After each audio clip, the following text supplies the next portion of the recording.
Welcome to another episode of Boosted Rolls, a War Machine and Hordes podcast focused on EU meta, tournaments and tactics. My name is Tomasz and I play Circle. Hi guys, I'm Simon and I'll be streaming on Twitch starting from Monday at 8 p.m. Central European time. More information on that to come via Facebook, our page, my page, and all that sort of good jazz. And with us today we have a good friend and someone who pushes the UK meta as far as it'll go, and the winner of the UK Nationals. Introduce yourself.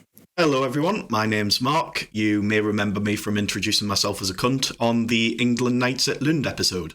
I decided to go a little bit friendlier this time. So Mark is with us because he recently won the UK Nationals with Infernals. And so a lot of people have been interested to hear about that and to hear how he played the games for that competition. So we have him here. And first of all, tell us a little bit about the UK Nationals tournament. Like, who's it run by? How do you qualify for that? How many players? Like, really, I mean, despite the fact that I played for the England team, I still haven't got the first idea how you qualify for the Nationals. So run us through it. So, Nationals is an open access event. It's been running for quite some time now, I believe, since around Mark 1. It's been one of the sort of English institutions when it comes to events in the area. It's ran by Pete Bunkston and Jason Enos. Jason Enos, you may know as one of PP's either current or former head judges. I'm not 100% sure of his official position at this point, but he's done a lot of hard work for the game, as has Pete. It is the only event in the UK that has a sort of quasi-official status to it. It's run with the support of Cerberus, who are the distributors or something similar for PP in the region. With a lot of prize support from them. The prize support at the event was absolutely excellent as a result of this. And it was meant to have a guest appearance from Bob, who is currently CEO of Privateer Press. Unfortunately, due to all the issues they've been having lately with the move and such, they were unable to get his schedule freed up in order to go. But he's normally a fixture at these events just to come along to answer questions, talk with people about the game, see how people are feeling and such. The event was 64 players this year. There were a few little last-minute drops. Naturally, with being the week after WTC, a lot of your more common tournament attendees in the UK were taking a well-earned break after all their hard work, such as the majority of England Lions. Congratulations to you, gentlemen, again. And a few members of both Knights and Roses decided that they would give it a miss, either due to just being too absolutely knackered or not being able to get additional time off work. I was definitely umming and ahhing over whether to go for quite some time. When I eventually decided to go, I thought, I'm just going to treat it like it's a bit of a laugh. I'm not going to bring the most super serious bid at competing. I think if I was going to do so, I would have packed my Retribution pairing, which I was much more comfortable with and had a lot of familiarity with. I know a lot of other England players and similarly competitive people in attendance did the same. There was a fantastic three-list Scorn pairing from one of the players in England Roses, Ben Thomas, which was basically, how many huge bases can I fit in free lists, and to what extent can I yeet them? And he seemed to be having absolutely barrel loads of fun with them over the course of the weekend. I'm going to translate most of this. So Mark found out that some of the good players weren't going, packed his super secret tech and went hardcore mode in order absolutely. To try and win. He was like, Pat's not going, pack the Infernals. Games. All right, cool. Well, no, I think that's a very good description of the event. I've now got a much better idea of what we're talking about, so that's cool.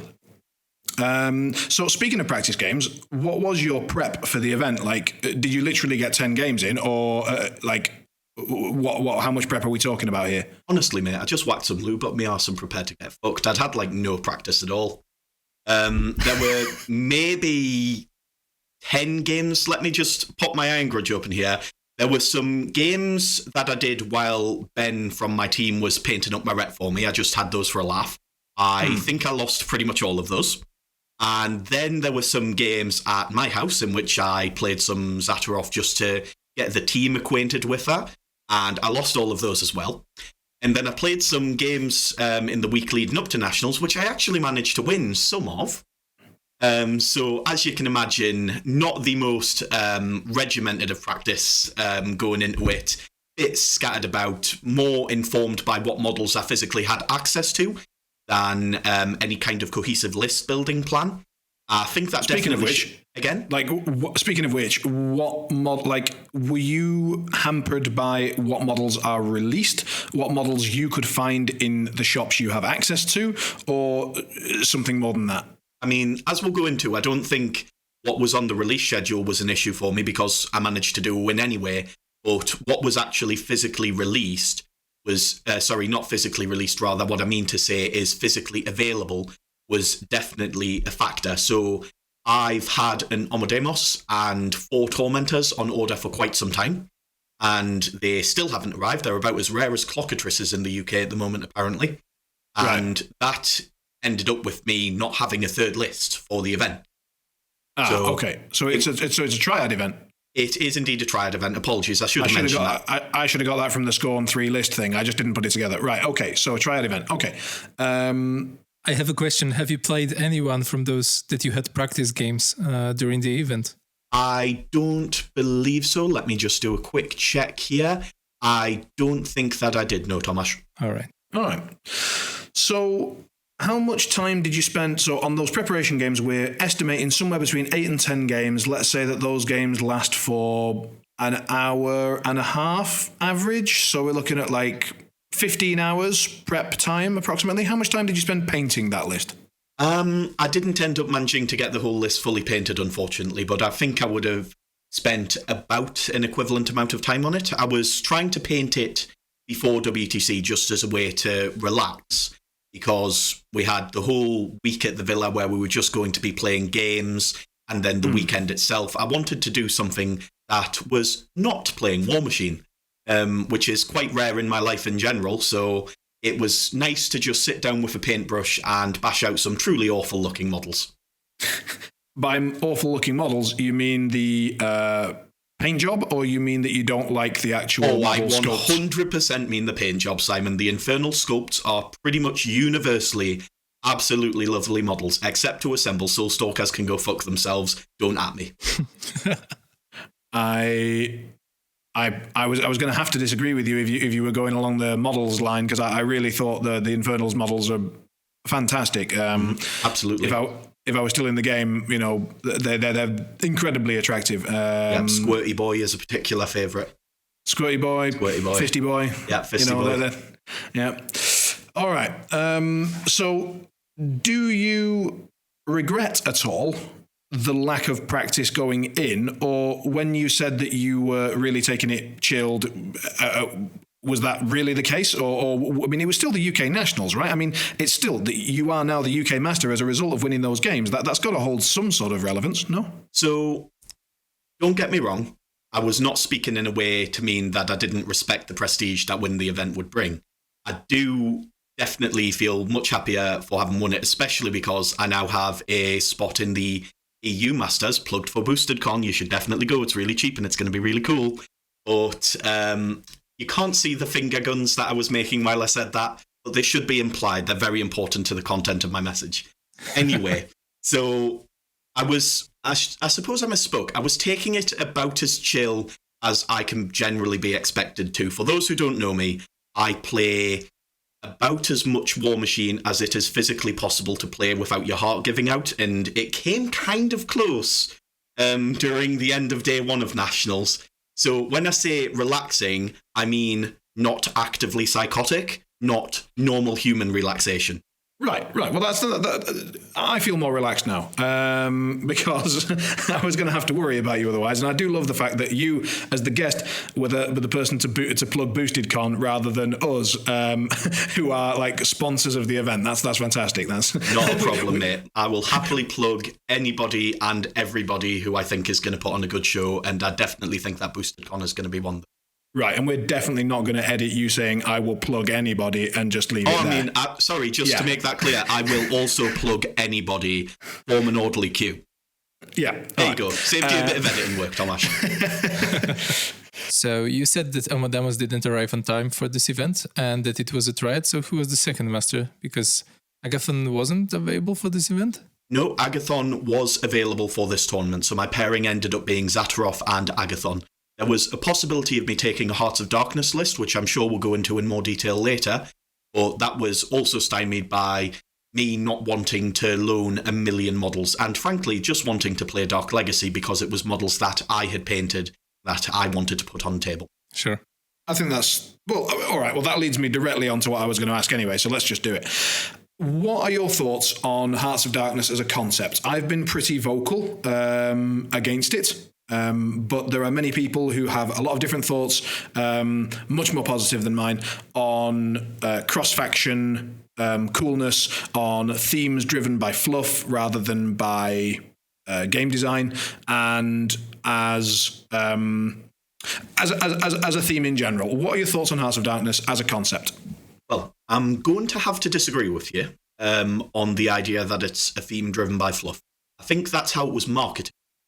But I think what Privateer have actually accomplished with Hearts is a very shrewd and a very lateral solution to a problem that we've seen with limited factions thus far in the game.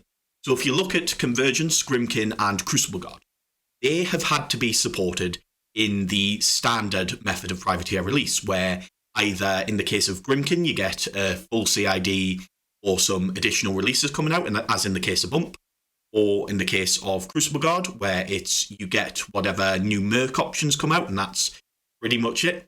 Or Convergence, in which case you get something next year. After, I believe, a 4 or 5 year wait now, something like that. They've had a very long period of time with just Locke, Orion, and the Prime Conflux, as I believe, and please correct me if I'm wrong, I occasionally make mistakes, as it is known. Spider Dildo. Yeah. There'll have been other stuff, of course. So, with Infernals, Hearts of Darkness means that if any of the sort of the big boy factions get a release, that means Infernals are also getting a release, and it can be looked at and evaluated in the limited but still fairly flexible context that Infernals provide. So, for example, say, I don't know, a Crix unit comes out and it's really inaccurate but has really high power guns or what have you, and you just plug the Infernal reroll engine of taking Orin with some cultists and Eilish without taking one of your Merc spots or what have you, you just take that with them, suddenly you have accurate models, and that's a lot better. Does that not inherently cause balance issues? Absolutely. Especially since they don't seem to be playtesting anything that they release at the moment? Well, I mean, you could argue with regards to playtesting. Does that not lead to some potential disaster? Yeah, probably. But honestly, we've had potential disaster in the game before. I'm old enough to remember when Una 2 came out. She'd been playtested. She was a balanced release, and she completely fucked the game up for a few months. And then we dealt with her. And I dare say that with the CID process, which, contrary to the beliefs of some, I believe is mostly working in a positive way and working as intended where it is used properly, I think that we should be able to avoid any such occurrence. And seeing as I plan to play Infernals for pretty much the foreseeable future, I'm more than happy to spend my time just going, I'll test this with Infernals, I'll see if it breaks Infernals, I'll submit feedback accordingly, because I have no interest in a broken game, and I'm more than happy to sit down, master a faction to the point where I believe I can contribute CID feedback accurately. I'm sure the majority of players who participate in CID feel the same way. They don't want the game to be completely broken. So I understand your concern. It's definitely an area in which the game is vulnerable, and I feel that perhaps a model more like, say, Warriors of the Old Faith, where the models available in that theme are a defined list rather than X from this faction, might have been an alternative. But Hearts of Darkness as a theme had some very hurried revisions over the course of its relatively short lifespan. So, frankly, to have what we have now and to keep working on it as time progresses, I feel is the best solution that we could realistically have expected. And I'm not too disappointed to have to put a bit of extra time into maintaining its balance and its power level over subsequent releases.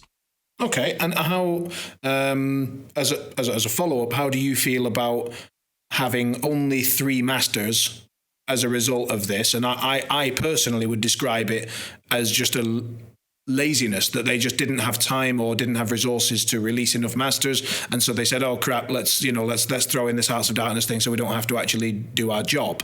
But the other side of it, like, how do you feel about having to own? If you want to be totally competitive, then you should own all the models in the faction which are competitive or could be in a competitive list, I would say. And in order to do that for Infernals, you now not only need about 7 copies of every beast, you also need a full Kador, Krix, and Menoth. I mean, I think to some extent that might be a bit of an exaggeration. It's a huge exaggeration. My point is that there's got to be you have to be somewhere in that direction. And I think that is detrimental. That's fair. I mean, as we've established, I'm already happy to pay to win, so I don't see why any additional burden from Hearts of Darkness would be a problem for me. But there are, of course, other players. So, looking at that in parts, I first off don't think that it's necessary for an Infernals player who wishes to play competitively to own any models to play in Hearts of Darkness. And I don't see that as a failing of the theme. I think there are definitely lists that you can build in Hearts of Darkness that belong in a 2-list pair. If one were so inclined, I'm aware of some players having considerable success with double Hearts of Darkness pairings. I'd like to shout out, I believe it's Anthony Gibbs over in the Mollywoppers meta, who's playing Sloan and Malakov as his 2-list pairing to considerable success. So I don't think it's a matter of you have to go one way or the other to be competitive. The option does exist, and arguably, as you say, to be the absolute most competitively flexible, or Mr. Big Bollocks WTC, who needs to be able to play absolutely everything at a moment's notice, yeah, you should probably own everything, but you don't have to. I won't be. Like, I am a Krix player. Yeah, I'm a Krix player. I'm selling. You don't intend to pick up a second hand? Again? You don't intend to pick up those Hearts of Darkness factions second hand if you're planning to take Infernals to next year? A fair margin of them I probably won't pick up. Don't really have a great deal of interest in, as I was saying, playing Krix. Not 100% sure there's a great deal of viable builds in there. Could be wrong. As always, build them, show me them, play them, see what happens, but I'm not currently seeing them. I can more than plentifully amuse myself with the Hearts of Darkness, the Dark Legacy lists I have available, rather than putting a bit of time into, say, Malakov. Personally, I might pick him up, or I might not. At the end of the day, it's probably going to be some variant on a Jack spam list. I can take that or leave that. Or Sloan is popular as well. Indeed, Sloan is popular, but I think, honestly, one of the aspects of this that might have been a bit neglected in the community is, if I go up to, say, Jake, and I go, "Jake, mate, can I loan Sloan off you?" I mean, he'll tell me to fuck off, but eventually he might actually let me just loan those models for a tournament. So the buy-in isn't necessarily as restrictive if you're in a large meta with a good amount of people who own a wide array of factions, which I think in the UK certainly for most metas is the general case rather than a niche case. So I don't think that burden is quite as high. But as I say, the theme is decent. You want to play it, you can play it. Sloan, as you've mentioned, is very good. Giving her access to mass rerolls and accumulator is a hell of a drug. I'm very excited to see the way that her lists evolve. There were some very interesting ones being touted in various places. I've not seen 2 Sloan lists in Infernals be exactly the same, which I think... How do you think that Hearts of Darkness pairs with Dark Legacy? So when you look at Dark Legacy, I think we can all safely say that you look at Zaateroth, and I think that you're not alone. I think almost everybody does. Some people glance at Omadamus, some people dick around with Agathon, but yeah, Zaateroth is where it's at for now. Very probably. And so, I mean, we'll come on to the battle reports, we'll come on to some strengths and weaknesses, but just give me a hint. If we're looking at some weakness of Zaateroth that needs to be plugged, what Hearts list could theoretically plug it? Not a clue. No idea. Couldn't tell you. Right. That's honestly my current stance on the issue. We're nowhere near that point. Like I say, I'm very few games into the faction. There are a lot of matchups where I'm approaching it based on theory and experience of playing them using other factions. But for me personally, because of the way my brain works, or rather doesn't work, I find it very difficult to look at, say, my Ret experience into, I don't know, Callous One, and then look at Zaateroth and go, so that's how it plays with those guys. This, and this is different. It'll probably be okay for me. Like, I can't do that in a way in which I will feel confident in my results. So to be looking at a pairing at this point for me is quite difficult. My strategy for Nationals and my strategy going forward is going to basically be Master Zaateroth and then take whatever list I feel like on that day and see how it performs in various situations. Or, as we'll see when we come to the battle report section, to put it on my sheet and then proceed to not play it at all. Right, okay. So, well, in that case, let's get back to Dark Legacy. Let's get back to the actual Infernals and not some joke of an off-theme. Sorry, do we know if Dark Legacy was driven by fluff, I mean the theme force, or the fluff was driven by the theme force? You mean Dark Legacy or Hearts of Darkness? Hearts of Darkness, sorry. Well, the reason the reason for my claim that it was driven by fluff is that I think a lot of the, as Mark said, it might well have just been connected with the marketing, but I mean, they really wanted to sell this whole traitor, thing, and that, who's going to be the traitor, and that's going to be revealed in the story, and then suddenly we end up with these traitor casters. Then they fucked it up, released far too many, and it was broken. So then they narrowed it down and said, well, these are the traitors, so therefore these are the shit casters that you're allowed to use, that we hope are just so bad that it can't be broken because we can't be asked to test it. So here you go, have some absolute bollocks, and hopefully no one will come anything broken out of it so that we can all pretend we did some play testing. I mean, best description ever. Yeah, it was absolutely hilarious to see that go down in the way it did. And I think the people or person in charge of that CID should have seen that coming a mile off. But it is worth noting that, to my knowledge, Hearts of Darkness was a relatively late addition to the Infernals development cycle. I may be suggesting that there's shit in woods when I say it didn't necessarily have the same amount of testing as everything else. So it was the single worst idea I've seen in the entire of War Machine in my 2.5 years playing. You might say that, I couldn't possibly comment, but the amount of testing it had was, to my understanding, not in line with the amount usually prescribed by Privateer Press as an acceptable amount for something prior to going into CID. I feel like this gets forgotten. CID should never be used as, I believe in gaming, Simon, you'll be able to correct me on this, I'm sure. It's known as an alpha test, where you put out your incredibly buggy first product and you go, break this, as opposed to a beta test where it's correct these small flaws that are preventing this from being a suitable product to market. I'm fairly sure there are a couple of stages before even the alpha, but yes, what you say is pretty spot on. So, Hearts of Darkness, absolute disaster in my eyes, and a real boon. By the way, I should point out, I hate it beyond, I cannot begin to describe. I've tried, but I just can't. But other people really like it. So people love the fluff. They love the fact that they can use these models that they've owned for ages. Like, I get to bring my Kador off the shelf and play them with something cool. I get to, put Malakos on the table, and who's seen him for however long, and I get to mix these things with the new things, and it now feels like my investment wasn't wasted. And I hear all these arguments, and I just strongly disagree. But it definitely turned into one of my rants rather than anything more productive. So, to give the other side, there are a lot of people who love Hearts of Darkness. Right. Back to Dark Legacy. What are the strengths and weaknesses of Dark Legacy that you've seen so far? What is the general game plan of that theme?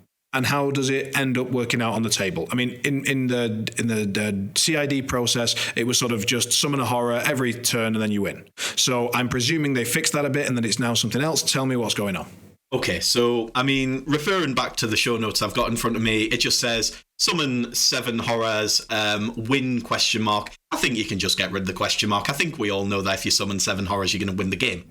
But I think the game plan is much more in-depth than that. The first thing I would say about Dark Legacy as a theme is, if you have played it in the course of CID and are looking to get into Infernals now, you should be very aware of the various absolutely bonkers things that the Hermit of Henschel does for that theme.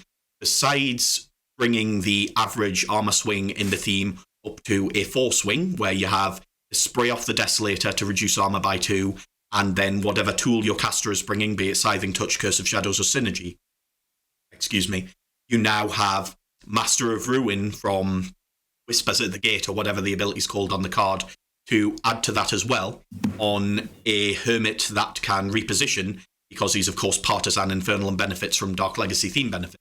So cracking armor is something that the theme does very well. I'm sure people will have observed stories from the WTC of, say, a Soulstalker just casually one-rounding a blockader.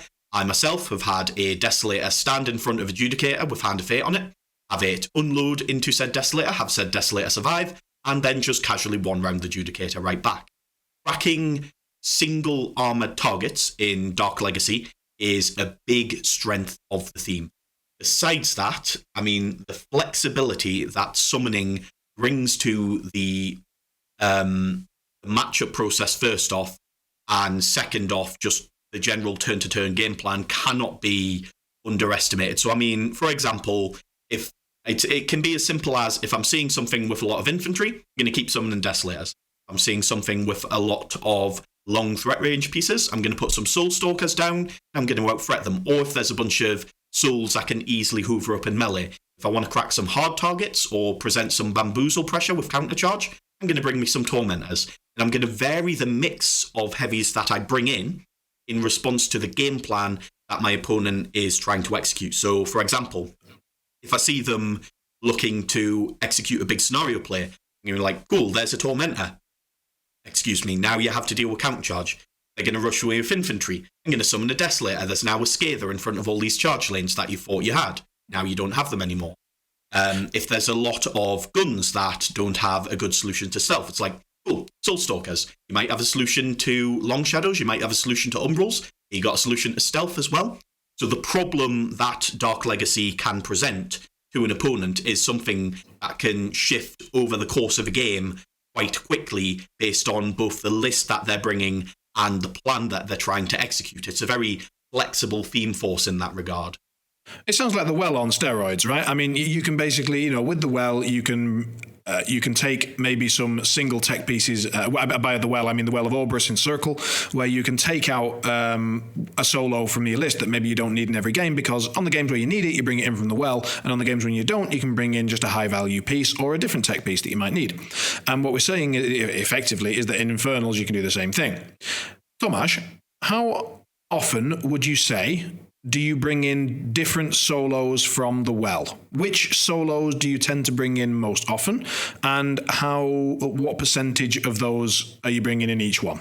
Oh, I would say it depends on the list I'm playing. So, for example, when I was playing Iona, it would be 90% the white main. Mm-hmm. Now, when I'm playing Baldur 1, it would be 90% the Wayfarer. Okay. And when I'm playing Kruger, it's probably Wayfarer too.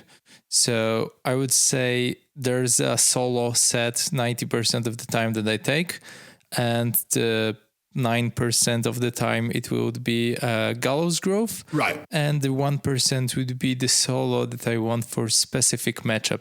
Yeah, and in the list where I had a well, so I would either drop a Shaman 100% because I built the list in order to not have a Shaman. So it was, Shaman 95% just because that's how the list was built. And the other 5% would be when, for example, they had such access to Grievous Wounds that Tough No Knockdown wasn't very useful. And I would just put out something else, as you say, a Gallows Grove or whatever. And in my other list, it was a white main every time, unless I felt I needed a Night Witch for Dispel or for the Killing Spree. And I'm now going to compare this to Infernals, where during the brief time that I was playing them in CID, yes, I have all of these options, and yes, that is nice, and it's cool to talk about all the different reactions, but then there is also the case of slap down a Tormentor or a Desolator every round and keep doing it till you win. And I don't see how often you're really going to do anything else. So we'll come into your battle reports, but I'm going to guess that you slap down a Tormentor or a Desolator almost every round of almost every game, and it was very successful. Am I wrong? I think you're quite wrong. Oh, wonderful. I'm delighted. There were several points at which summoning a Soulstalker in a key moment, including the finals, actually won me the game that I was playing. So and is that literally just because it has 1 inch higher rate reach? That, among other things. I think it'll be useful for when we come to the battle reports. I haven't put this in my notes because it's like 50 individual things to remember or so. Sure. But it would probably be helpful if I remember, and please remind me if I forget, to give a rough summary, however accurate it might be, of what I summoned in any given turns. And I may be wrong about the assessment I just gave, but my feeling was it wasn't always as simple as I'm going to slap down a fisty boy or a squirty boy, and I'm going to see what happens. All I ever did. I never saw a reason. It always felt like a decision at every point. We are comparing it to well when we talk about bringing 5-point solo versus 2-point solo in case of Gallows Grove, but when we are talking about the Infernals, we never consider light war beasts or light horrors, just the heavies.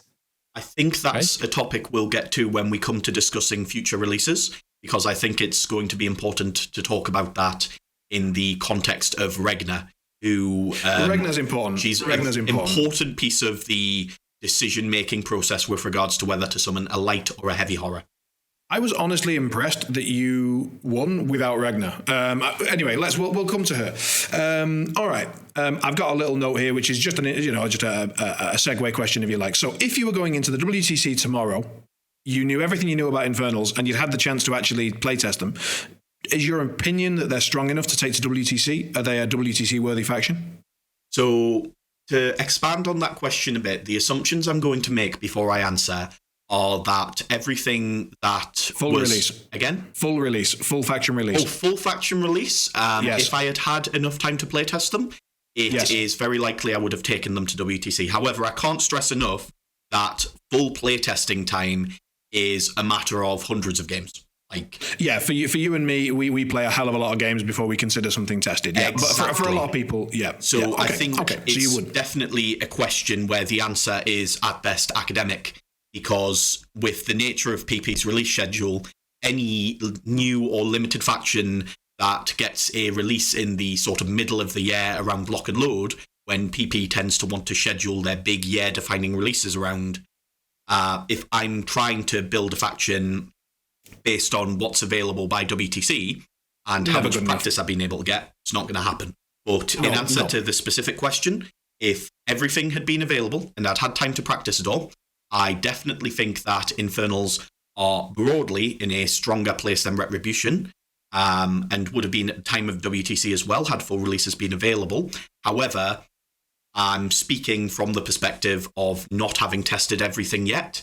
So an assessment of faction strength is obviously going to be a bit lacking. And something else to consider that I think we'll discuss in more detail as we move into the battle report segment is that there are some matchups that, in my opinion, Infernals struggle with that I might not have wanted to struggle with given what my team was already having issues with for this given year's meta.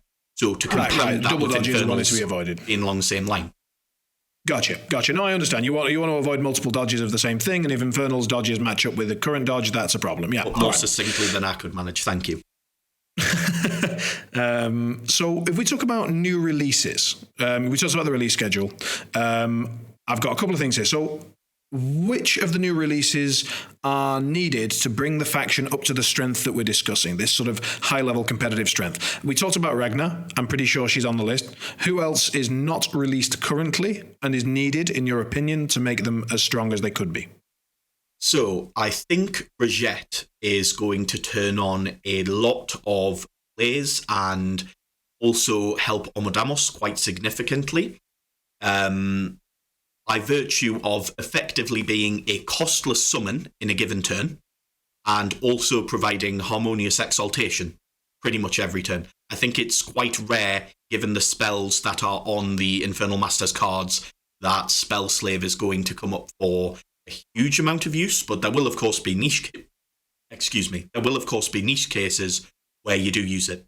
I think the real power is in the rules Willing Vessel and Harmonious Exaltation. For those not aware, Willing Vessel basically means Brigitte wants to be a Gribbly, so if he is used by an Infernal Master to summon something, the Infernal Master pays no essence for that summon.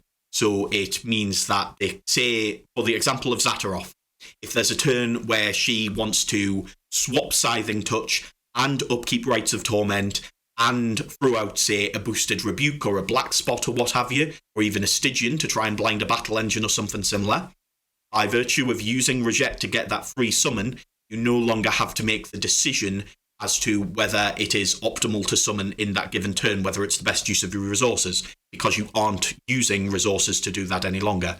I think he will be very helpful for the faction. Another solo that I'm very excited about is Runewood 2.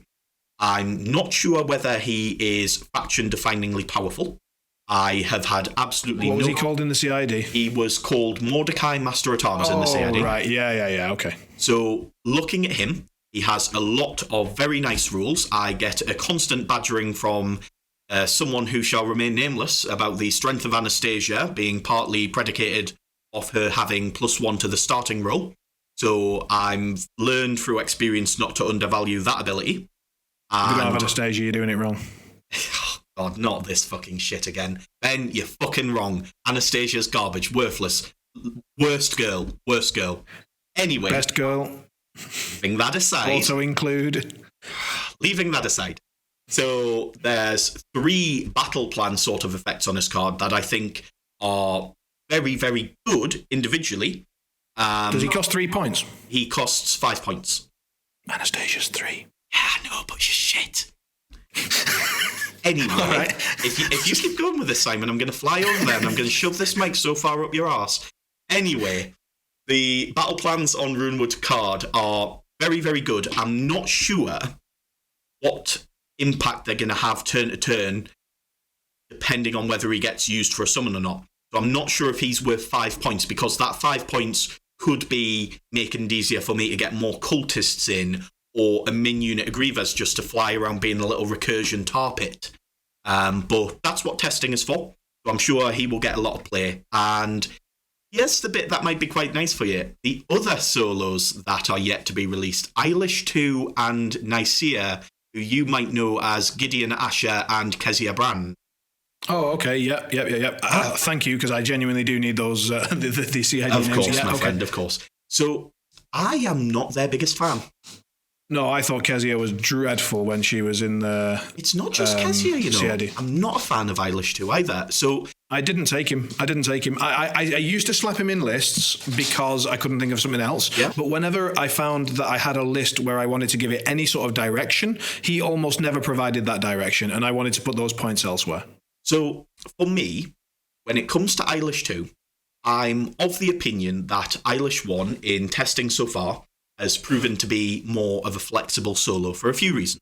They both share Puppet Master and they both share March Soul, so they're completely even on those grounds. Gatewalker likewise, they're both extremely mobile. Getting to combine a full advance with a Gatewalker and a reposition means that he's the second fastest solo, I believe, in that theme, joint with Nicaea, of course, after Valen. And the distance that he can get to just go and sit on a flag from halfway across the board is really capable of taking somebody off guard if they're not prepared for it. But when it comes to the other rules on the card, so Eilish 2 strips upkeeps when he dies to an enemy attack, and maybe Animai as well. I don't have the card in front of me and I can't recall. He also has Hex Blast and Dark Power, so signs importance on his spells. That Hex Blast is going to hit fairly powerfully. He's very similar to the Week 2 Eilish 1 when we were developing him in the No Quarter CID. Whereas you compare that to Eilish 1 with Arcane Void to chuck out some defreeze of damage to things that are casting spells at you, what's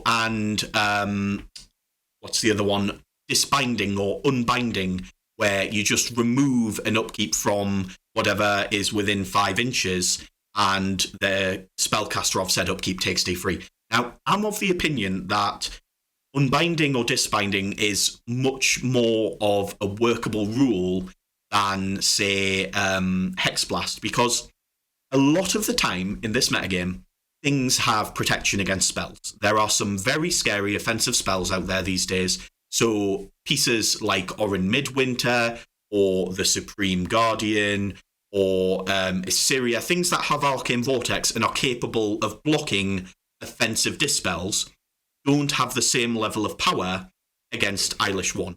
Besides that, making D3s add up against spellcasters is not only pretty much a death sentence to something like Battle Mages in Ret or any other kind of low wound count offensive spellcaster, you can also get stuff like, I don't know, Arcanist or Willbreakers or Soul Wards if Eilish is within 5 of the thing that they're targeting, if it's an enemy model. So you can just rack up damage in unexpected places. Interestingly enough, it can be quite funny to pull off the million defreeze to an enemy caster if, say, they throw some spells out near Eilish and then try to remove some of Zaateroth's upkeeps. I was both dreading and relishing the prospect of getting the Harbinger matchup at some point over the course of Nationals. For purification. Again? For purification. Indeed. I was going to deliberately throw out all of my upkeeps, sit on 3 Umbral Guardians and no transfers and just be like, purify, let's go, come on, do you want to die? It would never actually work, but the idea was funny in my head. But yeah, overall though, I think those things combine to make Eilish 1 the stronger pick in the majority of situations. Now, I'm not 100% sure about that take because I've literally never tried Eilish 2. I've got his conversion sat right in front of me right now, all Zenithal primed and ready to hit the table tonight when I play some Agathon practice games. But until I've seen evidence to confirm otherwise, I'm not 100% that he's worth it. Nicaea, on the other hand, I don't really see any reason to be massively excited for what she does. There's nothing... No, unless there's something like in Fiona where you want Alton Ashley just because he's an AD model that you can run in Arc. Like, unless there's some interaction like that where it's just she has AD and she's fast, her actual card is just, yeah. So the only situation I could see that being relevant is if I didn't want to sacrifice Saxon turn 1, and if I needed, say, a Scather Cloud very far up the board. Yeah, something like that. It's like, yeah. I see very few situations where that specific interaction is worth a great deal more than having, like, good models, like cultists that can put essence on things and contribute to the overall game plan of Dark Legacy. I look at Nicaea 2 and I don't see her doing those things currently. And maybe... So speaking of which, I mean, like we mentioned, putting essence on things and so on. We didn't really fully answer the question of what is the game plan. So we laughed about the summon 7 horrors and win thing, but generally, like, how do you see Infernals as being played now? Because you take a big support package because you know you're going to summon your horrors in. You tend to take a very light battle group, generally just battle group points, because why would you spend stuff on stuff that you can get for free? And so the stuff that you do spend points on tends to be a shitload of solos, an Infernal Gate, some stuff to put in the way, and then just enough support to pump up these horrors that you're bringing in. So what is the game plan? Are you literally trying to slow the game down, hold till turn 7 and just win through attrition? Have you got some super scenario pieces and plays that you think Infernals can make, or have you got unbelievable assassination outs? Tell us. I would say that the answer lies somewhere in the middle of all of those. I think the game plan for Dark Legacy as a theme isn't set. I think the master that you choose to take informs your game plan more than the theme does. So generally, it will be the better option where possible to summon a heavy. Like, until something happens where either you have an opportunity to immediately win the game, but that opportunity is only available if you have the resources to not choose to summon, and of course we have Reject, so that's a very limited set of circumstances, or you're going to absolutely lose the game if you're not camping a huge amount.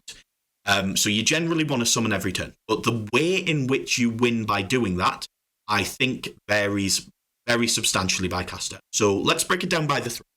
Omodamos, first off, is not a caster that I've played yet. So I'm speaking without playtesting information here, but the impression that I get from the people I've spoken to who have, and the games I've watched, is that his goal is to be able to not take, but lessen the impact of an Alpha Strike. Infernals don't really like taking the first hit before, as you say, they've had that chance to build up a bit. So Omodamos lists generally tend to have a decent amount of heavies on the board to start with, and then add to those over time. And his game plan is just hoover up as many souls as you can, like you're doing a line of spiritual coke, and be able to shit heavies and Breath of Corruptions, upkeep synergy, and smack something to pieces. Just do everything all in one turn. Basically, he feels like a sort of Terminus-style caster. His goal is to bully, use that to accumulate resources, and then bully some more. So his game plan, very linear, in my opinion, I would say. The tools that he has access to don't present an opportunity for a wide variety of plays, but they are quite a nice blunt object, so to speak. Then it comes to Agathon, whose game plan is literally just to mindfuck the opponent until they are a weeping mess. by a combination of the ludicrous threat vectors on offer. I think the maximum threat extender that you can provide in an Agathon list is speeding a heavy up by about 11 inches a turn, which is a fairly long way. And if you just, it's one of those things where numbers have power. If you just say, yeah, this heavy threat's 22, your opponent, they're going to go, it. Now, they might realize, oh, if he has to do this, or rather, if they have to do this, they then have to invest quite a substantial amount of resources into doing it. It's a very all-in play. They're not really going to do it unless they win the game, or it generates a really big swing. But they're still going to have that number in the back of their mind going, if I leave my caster within 22, I'm probably dead. Yeah, or at least I could be and I don't want to be. Yeah. Exactly. Like, you never want, in a game generally, you never want to have an option for your opponent to do it. Like, I always give my opponent the maximum amount of credit possible. I think to myself, this is a better player than me. If I give them an opportunity to execute a plan, they will find a way to execute it. Now, I take that to a ridiculous degree sometimes, don't get me wrong. Like, there's been turns where I've realised halfway through, I'm planning for something that is physically impossible, but I think it's a good mindset to have in general. And therefore, I think that the vectors Agathon creates are something that generally defines their game plan as making your opponent a bit on edge. Couple that with the sheer power of the spell assassination available in the form of, and I want to get to rerolls in a bit because I feel they're really important to the faction, but let's just say for now that the maths on an Agathon assassination run is way better than just throwing POW 12s that a caster has any right to be. Right. So to summarise a bit, to sort of, to keep it within bounds, we've got Agathon, who's got insane threat ranges, lots of unknowns, plays a little bit Grimkinny because you can get caught out by a lot of stuff you don't know. Then you've got Omadamus, who's a big hammer, and he just hammers things, be they round or square or otherwise. He just keeps hitting them until they go into the hole. And then you've got Zaateroth, who is Queen of the Gamer Girls, my absolute one and true and only love, and an incredibly flexible caster. So the Zaateroth game plan is basically just win in big pink letters. Like, I'm not sure what exactly she wants to do in any given turn yet, but she has so many options to react to pretty much whatever your opponent is doing. And her toolkit, I think, is, given the changes that were made to the Forebodar in the course of internal testing after CID, I think she is comfortably the caster with the best toolkit in the whole faction, given what she brings to the table and how relevant it is to a lot of challenging matchups in the current and future meta. Okay. So, how much is it going to cost people to get into this faction? I believe you've recently done some maths that you regret. I have. And you should feel bad. I should. But if people want to get into Infernals, how much do they need to expect to drop? And I'm not saying like Mark prices where you need to buy 13 Wraith engines or whatever, but God damn it, I told you that in confidence, Simon.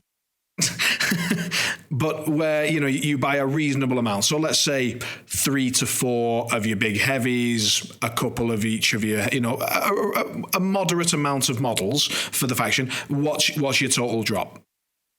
So my total drop thus far has been about anywhere between, because I might be mixing it up with some of the other factions I did this calculation for.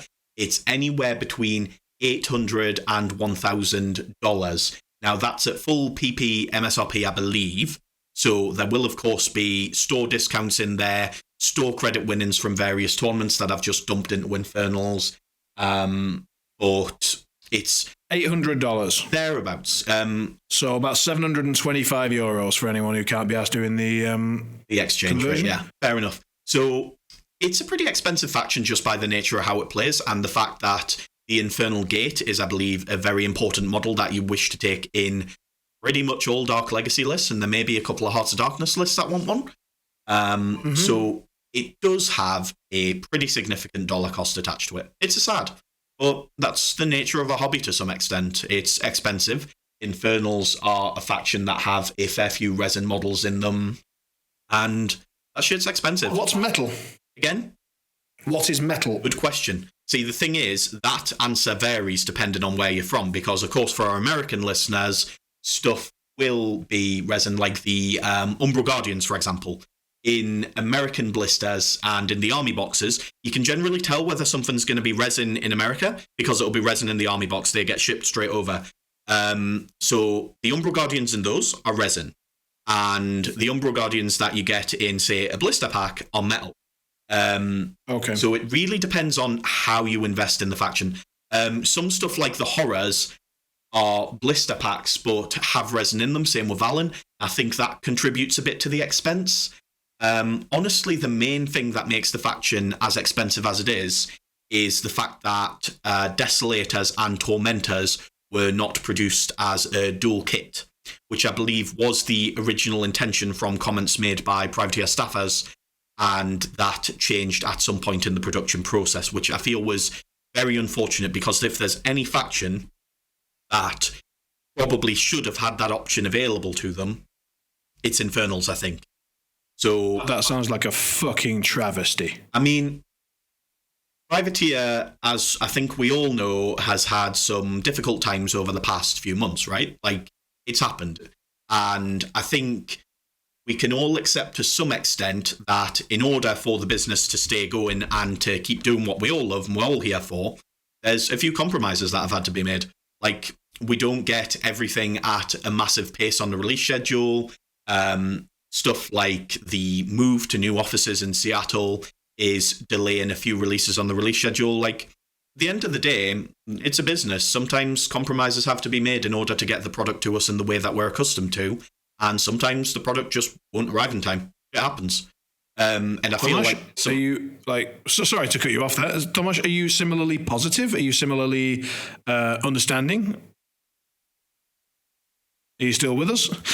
Yeah, I'm thinking about my answer. All right. No, that's good. That's much better than audio technical issues, because frankly, you're the one that's supposed to solve those for me rather than create them. So anyway, I'm waffling on just to give you a chance to think. But yeah, what do you think? So my question would be, if you have both of those heavies, would it be possible to make them in one kit? Yeah.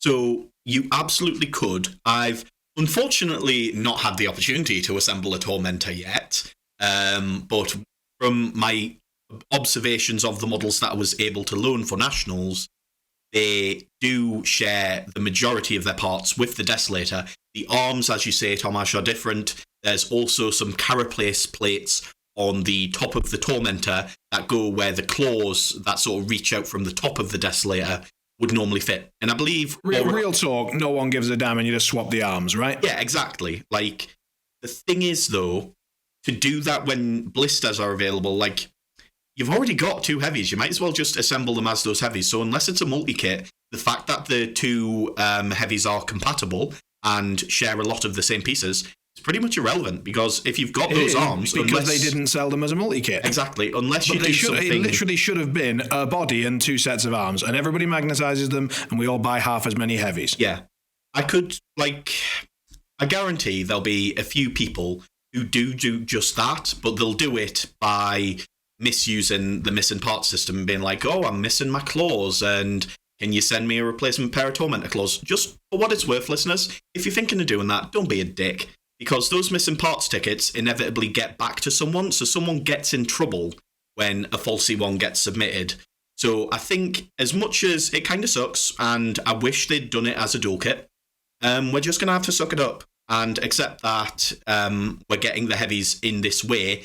It's going to make the faction a bit more expensive to buy into, but at the end of the day, summoning is optional, and if we're building to exploit it to the maximum degree, we should be prepared to, in a similar way that we've done for competitive lists before. Like, think about, Simon, how many Incubi did you have to buy when you were a prominent Callus 1 player? I might not be the best example for that. Oh, right, okay. Well, we'll leave you aside. If we pretend there's an imaginary Legion player who actually owns things like, say, a second unit of Rotwings to put on the bases... for example. So, I'll tell you what, our Lord and Saviour JVM, he owns, I'm fairly sure, enough Incubi to replace his entire Callus 1 list. Now, that dude will Yes. have shelled out a substantial amount of money on that, or he'll have just smiled at the PP staff with his absolutely dreamy and managed to charm the pants off them into giving them all it. But the point is, he's had to buy a lot of stuff for that release as well, right? Do you think that's right? Morally, I could have an argument on it all day, I think, but in terms of how we've responded to it as a community, I think we've forgotten that this is something that has existed for a very long time, and we shouldn't treat this as this big new evil marketing grab. I mean, it is, but I don't, like, I don't need to hunt them down for this. Like, it's an expensive hobby. I'm fine with that. But I think there's a difference between them saying, right, this is an expensive hobby. You've all chosen to play it. Here's an expensive Infernal Gate. You can choose to buy it or not. Versus, here is 2 heavies that are exactly the same. You just need to switch the arms. We're going to purposefully make you have to buy 4 of each of them instead of just buying 4 and switching the arms, when that's entirely possible. And the only reason we're going to do that is because we'd like to go and buy some more sandwiches. We don't know that is the reason. Or what is there's no other reason. It might be the reason. It might not be the reason. We don't have any data to support or reject that out of hand. We have a human brain. And we have the ability to look at it and say, you might have that, Simon. I definitely do not have a human brain. I think you know that as well as I do. Do we know if that comes with the benefit for them to make them 2 separate kits? Because money in our heads, every player needs to buy more heavies, right? And they make more money because they sell twice as much. Yes. But maybe they would sell, 3 or 4 times as much if they make it multi-kit, because it would attract more players. So we don't know that. Right. Okay, I wondered where you were going with that. Yes, that's a fair point. That if there's always the point at which if you make something cheaper, more people will buy it, so your overall profit margin is better. That is where we definitely get out of my knowledge realm entirely. I couldn't tell you, but I could tell you that it really sniffs. Like this particular move is one of the more abhorrent ones that they've made, I would say. Yeah, it might be just what I'm saying. It might be not evil. It might be just stupid. I like that. Let's give them the benefit of the doubt. They might just be stupid. Right, moving on. If you are facing Infernals, so you're now playing one of your regular good old big boy factions, as you said, and you've got an Infernals player sitting across from you, and you're not necessarily sure what they do, which may have been the case for some of your battle reports. We'll find out very shortly. What, in general, is your advice? What do we need to snipe out? What's important to kill? What's important to keep an eye on? And what's important to ignore? So, first off, if you can pick up a heavy without trading away, a great deal of your army, then you should do so. It's hard for Infernals to build up an overwhelming advantage numerically with the amount of heavies on the board if one of them is just going poof every turn before it has a chance to do anything.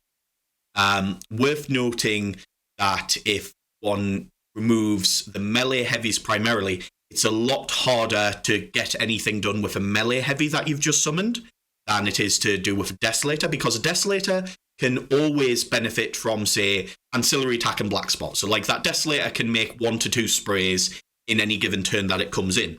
But the Tormentor that comes in is doing a counter charge and maybe an ancillary punch, and both of those things are controllable by your opponent to some extent. And a Soul Stalker is either hoovering up souls, or in the majority of matchups where that is not something you can generally do, it's doing pretty much fuck all when it comes in. So sniping those out, I would say, is a priority. Cultists also. Cultists and Hermit. If you can pick up Hermit in an Infernals list, which is incredibly difficult to do, and I would not suggest just throwing attacks at it, because odds are you'll create more problems than you solve by bringing on Umbrals and such. If you can pick up Hermit in a consistent way, then go for it. Hermit is an incredibly important piece of the faction, as we were discussing earlier, through both the benefits to the essence economy that he brings and the additional hitting power that he puts on the table. Or the easy mode version of doing that is to kill off cultists, and specifically, if you can, to kill off cultists that aren't part of Orange Unit, because sometimes an Infernals player will look at you killing Orange cultists and go, oh, thanks, you saved me some activations later in turn. Because a lot of the power of Infernals as a faction comes from having access to mass rerolls on a Command 8 model. It's like a Grave Ghoul on crack, basically. Like, not only do you get this extraordinarily powerful reroll ability, you also get Arcane Vortex and a reasonably capable combat solo.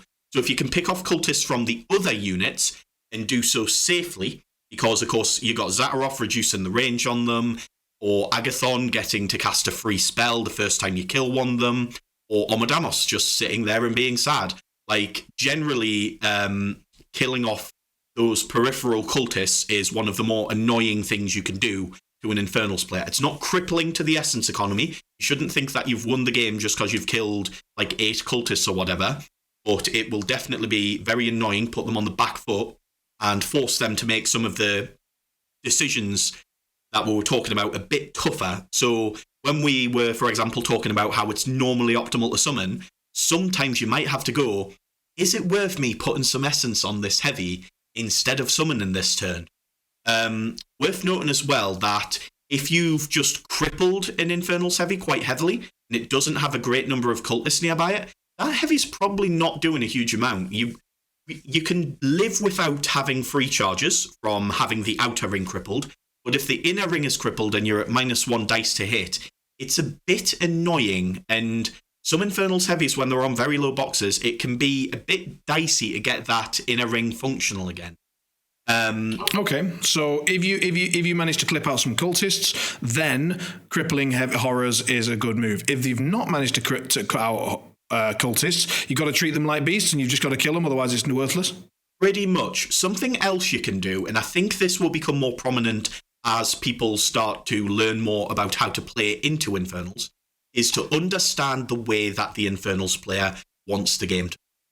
So I'm Mr. Infernals, I'm looking at the table and I'm thinking about which solo I give the least amount of shits about. And in the majority of turns, I don't want to sacrifice, say, Orin, because I like my reroll. I don't want to sacrifice Valen, because Tactician Faction on a Command 10 large base is bonkers. But maybe that Wretch that's already popped an ancillary attack on something is not really that useful this turn. So maybe that Wretch just gets sacrificed. Or maybe there's not a great deal of terrain on the board that's going to fuck with my cultists. Oh, look, Mr. Saxon, you're looking mighty delicious today. I'm going to eat your soul and turn you into a Gribbly.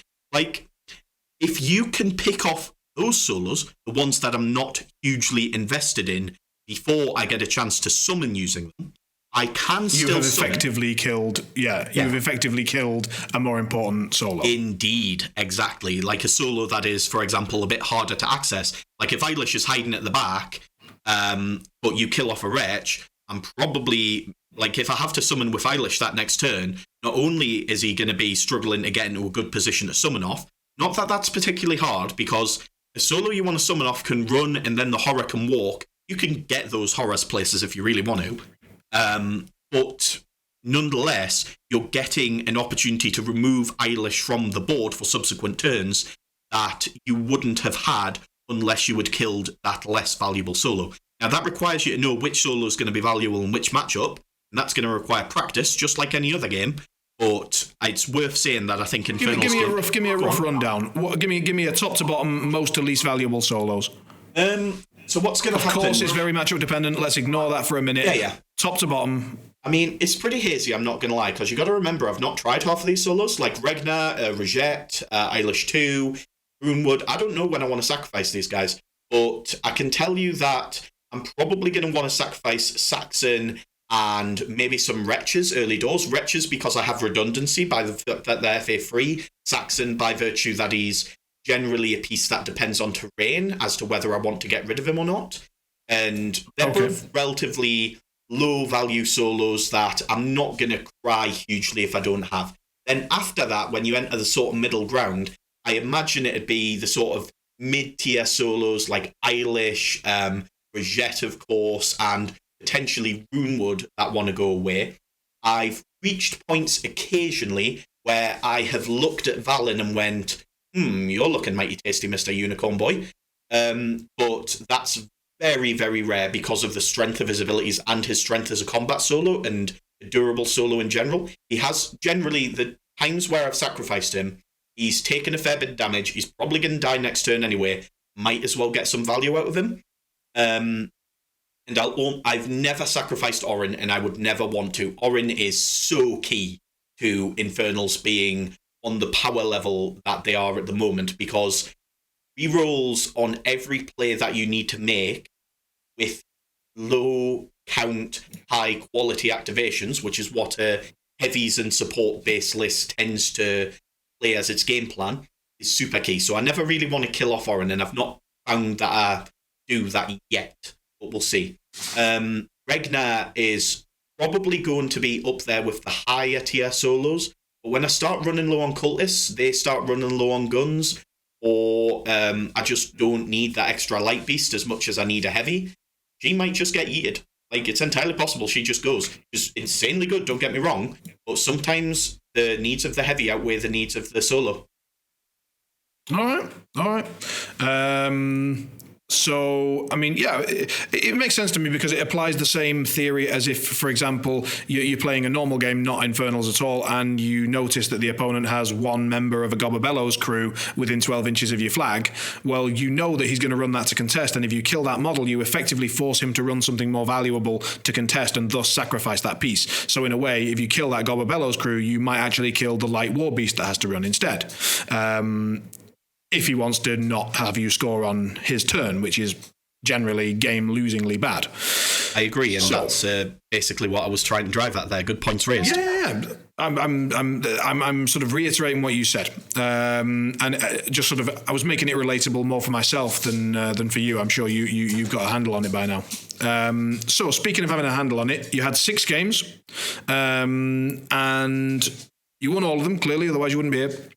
So, do you remember these scenarios? Because I do not have them written down. My friend, I have them all written down just for you. I even put down who won the roll-off and what decisions were made.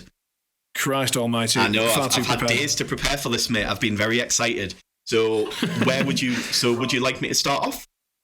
I'd like you to start on game 4, please. Absolutely. No, I think we'll probably start on game 1. Yeah, it was a very good game 1. So I had the opportunity to play against someone I've never played against before, which in the UK is generally quite a rare experience for me, so I was very glad of it. I played against Glenn Few from the Oxford meta. He'd recently switched over to Grimkin and was playing Dreamer, Child, both in Dark Menagerie with an amount of clockatrices that I don't care to remember, and King in the Bump of the Night theme, which was the list that he chose to play into me. For those interested, it was Ben Hampshire's list from WTC, which you can see by going on the England Knights list. We were playing on bunkers. He won the roll-off and chose to go first, so I got given second. How'd you like that with Zaateroth? In this case, it was decent for me because it meant I got to control the pace of scoring. It's worth noting I'm very worried about King Bump as a matchup. I have played it a couple of times in the courses of testing, just making sure Ben was familiar with Infernals for WTC. I didn't like it. I don't like the angles that King can get. It was very annoying. So I was shitting it going into this. So I made my table choice based off 2 factors. Number 1, there were 3 forests placed in what I felt to be advantageous positions for me, keeping my stuff safe. And second off, I couldn't really be asked to move. So I stuck to the side of the board that I had planted myself on early. So the game itself was an absolute clusterfuck of a grind, essentially. Like, we met in the middle and just duked it out. He was trying to push for a scenario win, which he definitely got very close to at various points in the game. And because, sorry to interrupt you, because you've played that matchup, if you lose it, how do you lose it?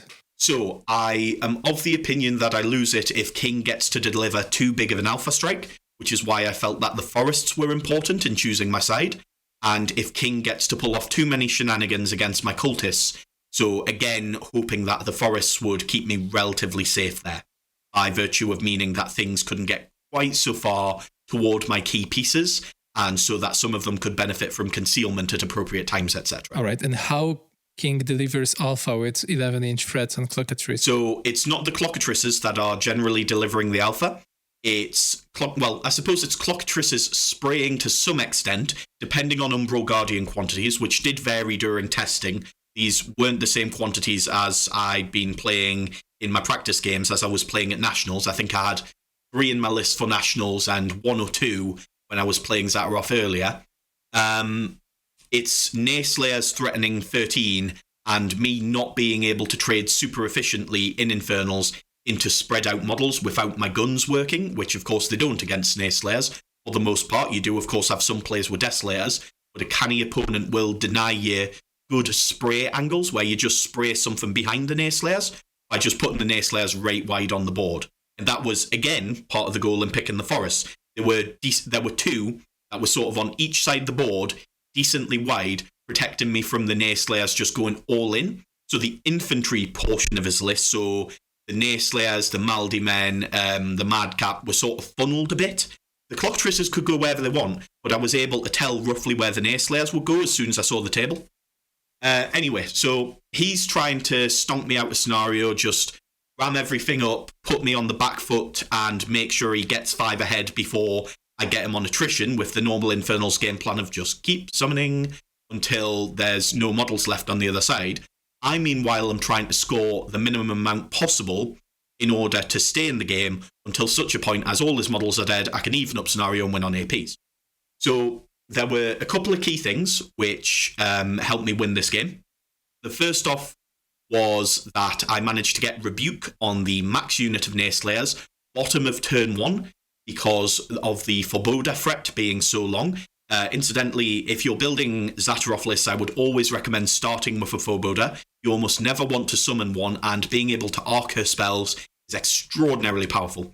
So my gate placed the Forebodar 2 inches, it then ran 12 and rebuked another 10.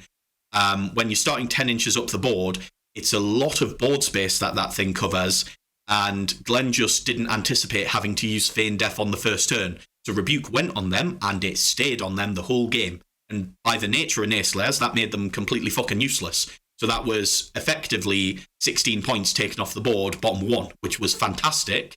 They did still get to contest things towards the mid-game, but they were not pressuring me in the way that I'm accustomed to them pressuring me. So it just became 4 clocks and min Nayslayers and Murder Crows versus Infernals. So the grind ended up going my way over the course of the game. How much do Murder Crows hurt you? How much does Ambush restrict Infernal's game plan? How much does your backline or your front line want to be spread out? Because some factions suffer versus Ambush lists and some don't. How do Infernals feel? So Infernals, I've found in Dark Legacy at least, are relatively ambivalent on the matter because you do have the gate. And if Murder Crows ambush near the gate, they're going to get blown to fuck. And if Murder Crows ambush near a Desolator, they're going to get sprayed to fuck. It's quite trivial for the faction to remove a small unit of half-inch reach melee infantry. That's not really the power of an ambush unit, though, is it? The power of an ambush unit is that you're not allowed to stand within 15.5 of the edge, otherwise you get murdered. And after which, What I was going to say was, I can put, a heavy there, do some work with it, and be all right with getting ambushed in response, because, of course, he's not going to ambush top of 2, because I'm not going to be anywhere near the board edges. Then I'm going to be able to, say, put a heavy into some stuff he's put near a flag to contest it. Then if he comes into ambush to kill that, I can then blow those Murder Crows up. And for Infernals, of course, taking single wound infantry with souls that you don't have a way to protect the souls of can often almost be a liability. I was able, in this game, to get the soul train rolling. So I was able to upkeep all my spells and summon a heavy every turn and keep Zaateroth safe on a few transfers. So the Clockatrice / King of Nothing, Sands of Fate, and throwing a few spells assassination felt like it wasn't on the table at any point during the game. So anyway, after a fairly sort of back-breaking feat turn where Glenn didn't get a huge amount of work done with his remaining models, I managed to get it to a point where he was either going to clock out or I was going to get ahead of him on scenario rather than just equalise. So he chose to concede the game, which was very gracious of him. I had an absolutely wonderful time. So that was my game. Magic. So would we say that the biggest mistakes of your opponent were to not respect the rebuke threat and to go first and let you choose the side? And to have no Dispel in his list? I think getting Dispel into that list would have been very difficult, given how tight the points were when we were constructing it in lead up WTC. But in regards to... doesn't fit? No, not really. In regards to your first point, though, Tomasz, you're absolutely right. Not respecting Rebuke was definitely an error. Unfortunately, sometimes with a new faction, you have to see the threat on the table, work out how much you have to respect it. And besides that, I I think there's definitely an argument that Glenn should have chosen to go second. However, when I was looking at the matchup, I initially thought if I get first turn, I can command a decent amount of board space, and on turn 2, I will have 4 heavies instead of 3. And I was unsure to what extent that would dictate the matchup, so I'm hesitant to say one way or another exactly which he should have chosen. I think if I were given the opportunity to choose, I might have chosen first purely on the basis of having no experience in the matchup and wanting to go with the sort of default game plan for Infernals, beg pardon. But if you give me like 20 more reps, I'll be able to come up with a more cohesive answer on that front, I think. Fair enough. Sorry, gents, I need to step away for 2 minutes. Tomasz, I'll leave you with it and we can get on to game 2. I'll be right back. No problem, Simon. See you shortly. So, game 2 was against a England Knights teammate in the great tradition of me going to tournaments. I played against Ryan Longthorn, or Longy as I'm going to be calling him through this. He was playing a Zal 2 list that he'd taken from Sascha Michel from the German teams. I think it's Germany Ilzau, however you would pronounce it. It's Zal 2 with 2 Supreme Guardians, Hermit, Double Brute, I think it is, and then just the standard sort of Immortals package in terms of support solos and such. It was interesting to see that there were 0 novitiates in that list, which I found to be an interesting decision, but not one that had a great deal of bearing on this game. So Longy had, in fact, played into Infernals before, and I had played the Zal 2 matchup against Jake Wilstrop, my team captain, and found it to be a very challenging one, so I was anticipating quite a difficult game. Fortunately, the scenario was Recon 2, and I won the starting role. And when you're playing huge bases, generally Recon 2 is not the kind of scenario you generally want on account of where the flag and objective are positioned. I've found in the past playing huge base-based lists like Double Trident AFG for my Gareth 2 list or Scar 3 with a Kraken, that often those scenario pieces that you can't move in any way will often impede your movement and stop you putting things exactly where you want them to go for favourable trades. And I think Longy found this at various points in the game.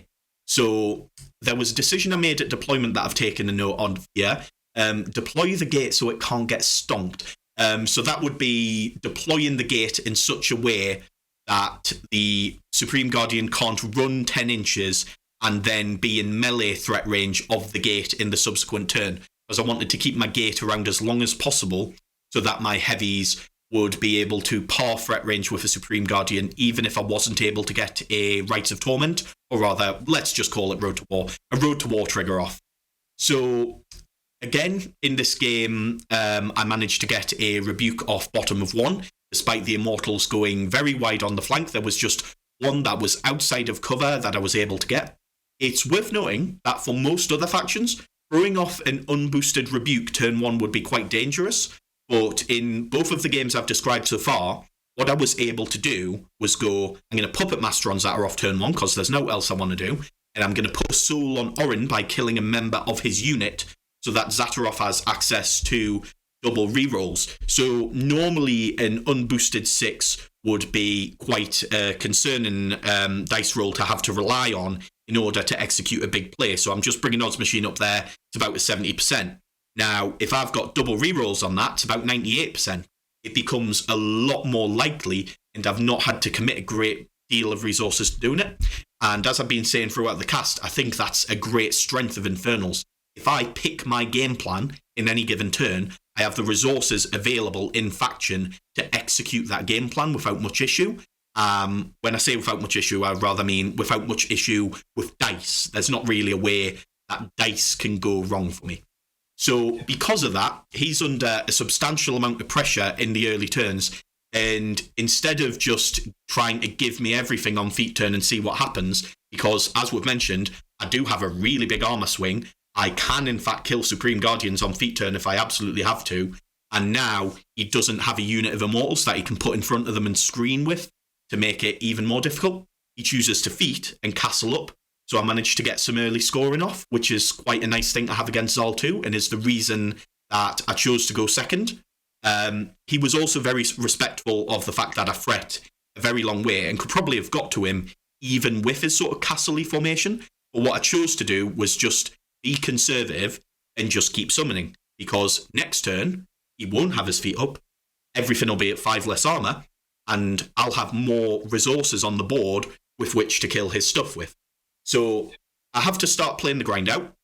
I managed to clear the zone and flag that are friendly to me, so the right-hand zone and the flag closest to me on the bottom of 2, and stop Longy from scoring with some Umbro Guardians. I chose to deploy all 3 of them in this game, purely on account of there not being a great deal of shooting in the Zal 2 list outside of the Supreme Guardians guns, which, because I was taking heavies, I wasn't hugely bothered about, and they're only range 7 anyway. It was like, I'll have these Umbrals, and then I can contest with them pretty much for free without having to risk stuff I care about, like heavies. But yeah, I managed to basically take out one side of the board, but one of the Cyclops brutes started running over to the zone that I'd sort of claimed, and Longy took out a lot of the contesting pieces that I wanted to use to slow down the rate of his scoring until turn 7. So I wasn't able to execute the game plan that I wanted, because with my relative lack of experience with Infernals, and I mean, later in the same day I probably would have been able to do this, but I just wasn't there with the list yet. I wasn't seeing a way to efficiently take out this brute, and therefore I decided I would try and clear a lane to go for an assassination. I was aided in this by the fact that Longy had tried for an assassination on Zaateroth on a feat turn that just hadn't worked out. It wasn't hugely likely, but he just wanted to throw some damage my way and see what happened. So Zal was in a relatively exposed position, and I think Longy was taken off guard by the sheer angles I can deliver a Tormentor from, which is a relatively short-ranged melee heavy. It normally only threats 9 inches, but between the gate and Rites of Torment, you have 5 inches of non-linear threat extension. I mean, it's not exactly Kruger 2, but you can get that heavy to places. Does it have Pathfinder? It does not, but Zaateroth was in a position where she could cast Ghost Walk on it with some shenanigans from the gate and from Rites of Torment being triggered, just to get it in a position that she could walk and cast Ghost Walk on it. Interesting to note that was a turn in which I did not summon, because I needed all my resources to hot swap Scything Touch over. There was something else. I think I recast Rites of Torment or something like that.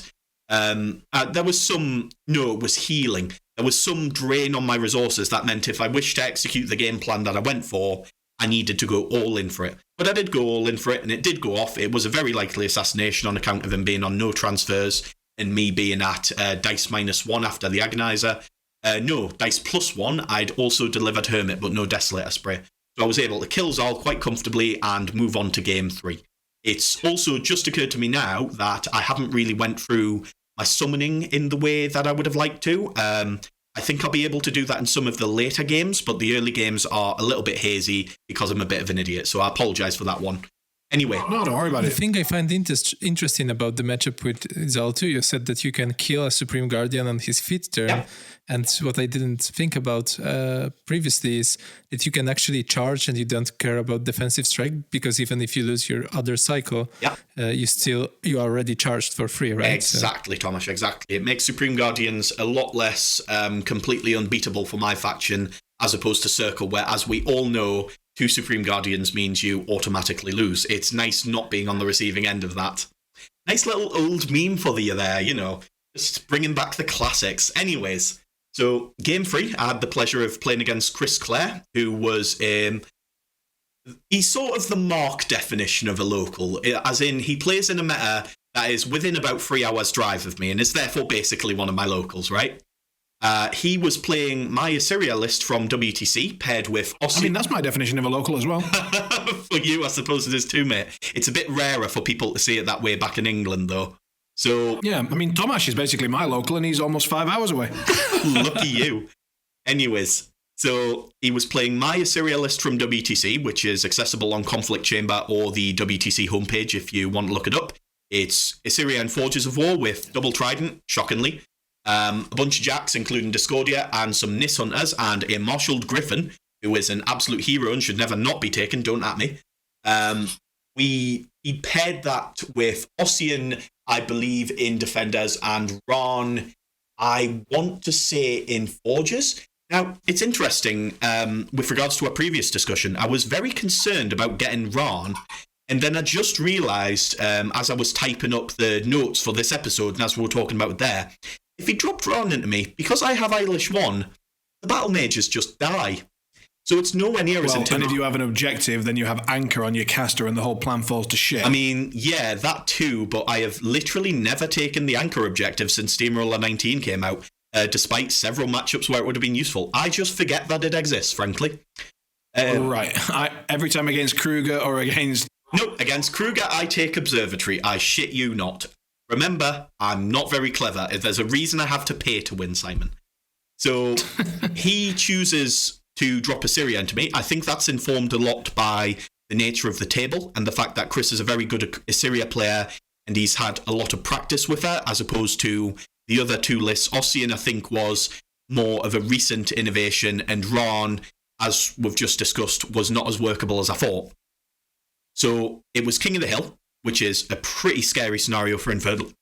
A pretty scary scenario for Infernals, in my opinion, by virtue of being relatively difficult to, to keep contesting without throwing away more valuable resources. Like, you can keep chucking Grievers into one zone, but then what do you do about the other one? The table as well was a bit of an issue for me. I'm aware that the terrain at Nationals is a bit of a controversial subject in the UK meta, so I'm not going to go into it too much. But suffice to say, this particular table was a bit of a shooting gallery. There was not a great deal of impactful terrain on that table for the matchup that we were playing, and I would wager for most matchups in general. So it was a very scary matchup to get two Tridents on. And, of course, he also wins the roll-off and gets first turn. So I'm like, fuck, there are two Tridents coming at me. I'm going to leave all my Umbrals off the board. I seriously considered summoning a Tormentor so that I would have some counter charges in play to fuck with his Trident placement when he comes in to charge at me. I also considered summoning a Soul Stalker, because if I have a Stealth Heavy, then he has to feat in order to be engaging with it with Tridents, on account of, even though he took Observatory, I want to say he took Observatory, even though, let's say he took Observatory, even if he had, he would have had to be in a very specific place on the board in order to exploit it that I would have been able to position around. And can I posit a theory that instead of all these things, what you did was slam down a heavy? I did, in fact, slam down a Desolator. I mean, it's worth noting that the only things I've described summoning so far are heavies. I didn't really find many points at which I wanted to summon a light. There was one, which we will get to in, I think, Game 5.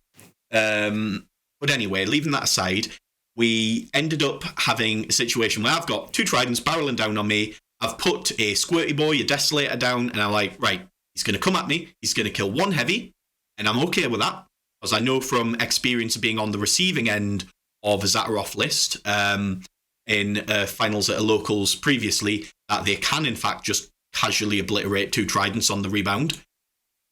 Or he'll kill two heavies, and then I'm in a really rough position because I'll kill those two Tridents and then have to deal with the rest of his army.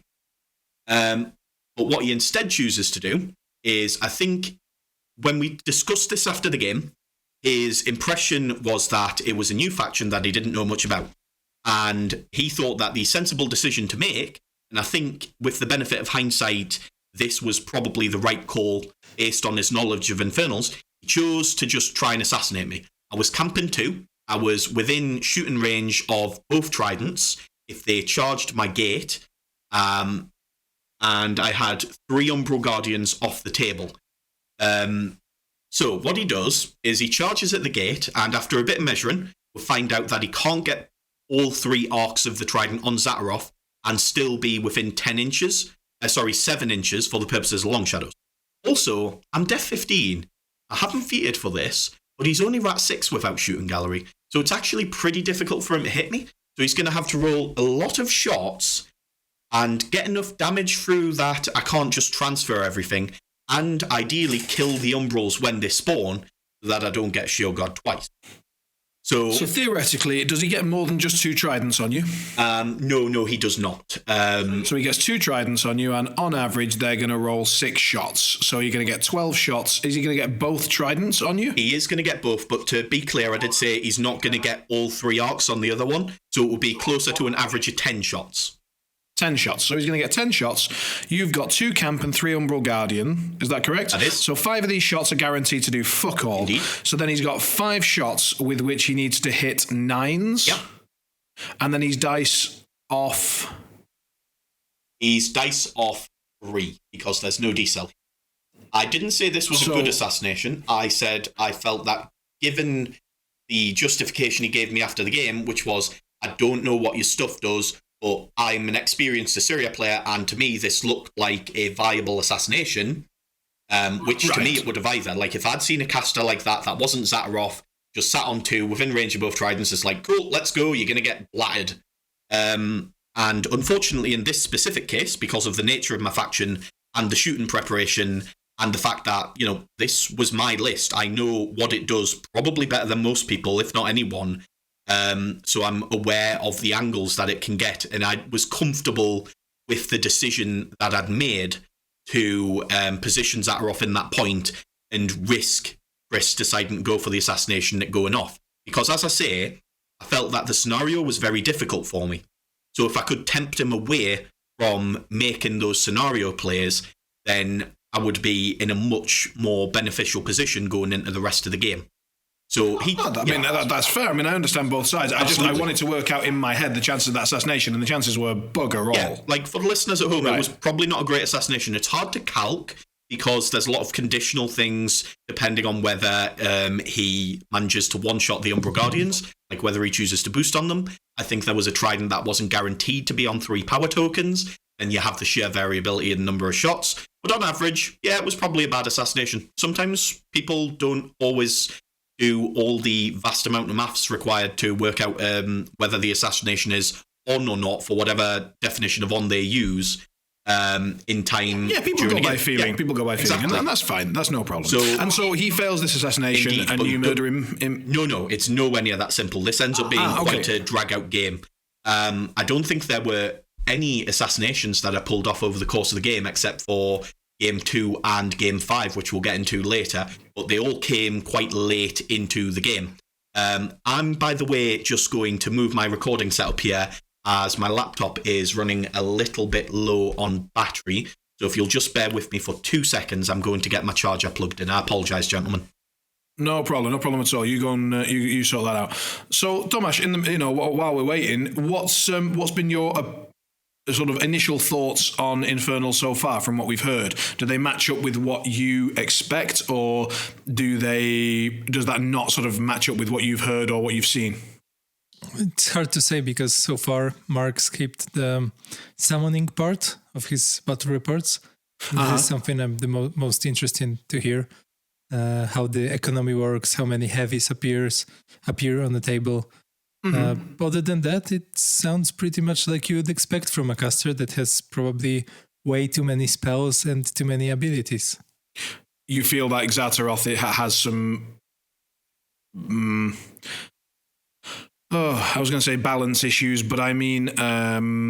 No balance issues at all. I would say she's just a toolkit caster, so she has some ability or a spell for every occasion. And if she doesn't, there's probably ability or spell within the faction that covers that. I don't see like any gap within the tools that she brings to the table. Well, I mean, all Infernals masters have the spell Slammer Heavy, which is, the one you're going to be casting almost every turn. I mean, I remember when Infernals were first brought out and Privateer Press were saying, oh, well, we've given, such interesting spell lists and such good options that you're always going to have to think about whether you want to spend that essence on slamming a heavy or whether you want to, cast this and re-upkeep that and this, that and the other. And me and Billy Crookshanks at the time were just saying, no, you're absolutely fucking horribly wrong. It's going to slam a heavy every round. Like, we just started looking at all the spells in the game and going, so would you rather have this spell or would you rather have a free heavy? Now, at that point, to be fair, those heavies could then activate and charge, which made a massive difference. But even so, like, the spell Slammer Heavy is pretty good. Yeah, it is. But look, if it would be important for the games that already Mark described, he would say something about summoning, so it looks like it wasn't that important. Wasn't the huge part of the game that I maybe think it is. Yeah, This is the impression I get from it so far, but So if I might jump back in there while I'm assuming one of you goes to quieten that down. I have neglected the summoning aspect of it. Like I say, though, that's mostly due to forgetfulness more than it not being a key component in games. Like, I'm sure there were decision points at various intervals in each of those first 3 games where choosing what to summon was important. Like I mentioned in the Assyria game, that first turn summon could have been quite game-defining, in my opinion. Yeah, but you say choosing what to summon. As opposed to choosing whether to summon. So there were some points at which I did have to genuinely make a decision whether to summon or not, but those are going to come up, I think, a bit later in the reports that we'll go through. I think specifically in the next game we're going to talk about, and Game 5. So just to quickly wrap up Game 3, after he goes all in on this, he kills my gate, but doesn't accomplish a great deal more, and not to disrespect the game that we had, which was very close in the end, Chris went for a scenario play. The scenario play, unfortunately, didn't work out because I'd counter-feated into his feat, and I was eventually able to grind it out on a combination of time and scoring, defensively back at him to the point where the scenario play that he wished to go for originally was no longer on the table. So, Right. going into Game 4, I played against one of my actual locals, Tom Atkinson, from the Huddersfield Holmfirth sort of meta, which, for those not aware of UK geography, is sort of in the very west of Yorkshire, around the northern end of the country, but still, like, not the actual west of England, just west of Yorkshire, west of the important. We can pop a map in the comments, don't worry. Right, so this was, without a doubt, the closest game of the whole tournament, I would think. Meaning no disrespect to anyone else I played against, but this was fucking terrifying. I played against Kruger 2 on Spread the Net, which is a match made in heaven, as I'm sure you'll both be able to tell me. And he won the roll-off and took second. So I'm like, right, well, I know what you're going for. You're going to scenario rush me, and I'm probably fucked. Fantastic. So I try and position around getting feated into Oblivion. But the thing is, and I've mentioned this to a few people before, I do not have a fucking clue what Kruger 2 did. I've played against him several times. Most recently at WTC, I had a fantastic game against Christoph from one of the German teams where we went right down to the wire. Fantastic Kruger 2 player and a gentleman to play against. And yet I still do not have a clue what a Kruger 2 player is going to do in a given turn. So, looking at this matchup, I was like, I think I can stop you scoring 4, but I'm not sure. And it turns out the answer is no, I'm not sure, and I really shouldn't have been so cocky, evidently. But what I was able to do was early doors pick up the Walled Guardian and his Sentry Stone on my left flank, which meant that... with what? With a Soul Stalker, because Infernal Armor debuffs are a hell of a drug. So there was a Desolator that got summoned turn 1, and was able to spray both of those things turn 2 with a combination of Rites of Torment moves off a mannequin that was picked off and a gate place. And the Soul Stalker that was able to make it into both of them, again with Rites of Torment. It might have been the Soul Stalker that I placed with a gate, actually. Memory a bit fuzzy. Point is, many numbers, long threat range, debuff thing, put Scything Touch on thing, yeet thing in. Yeah, I did end up leaving that Soul Stalker on 0 essence, so it did go poof.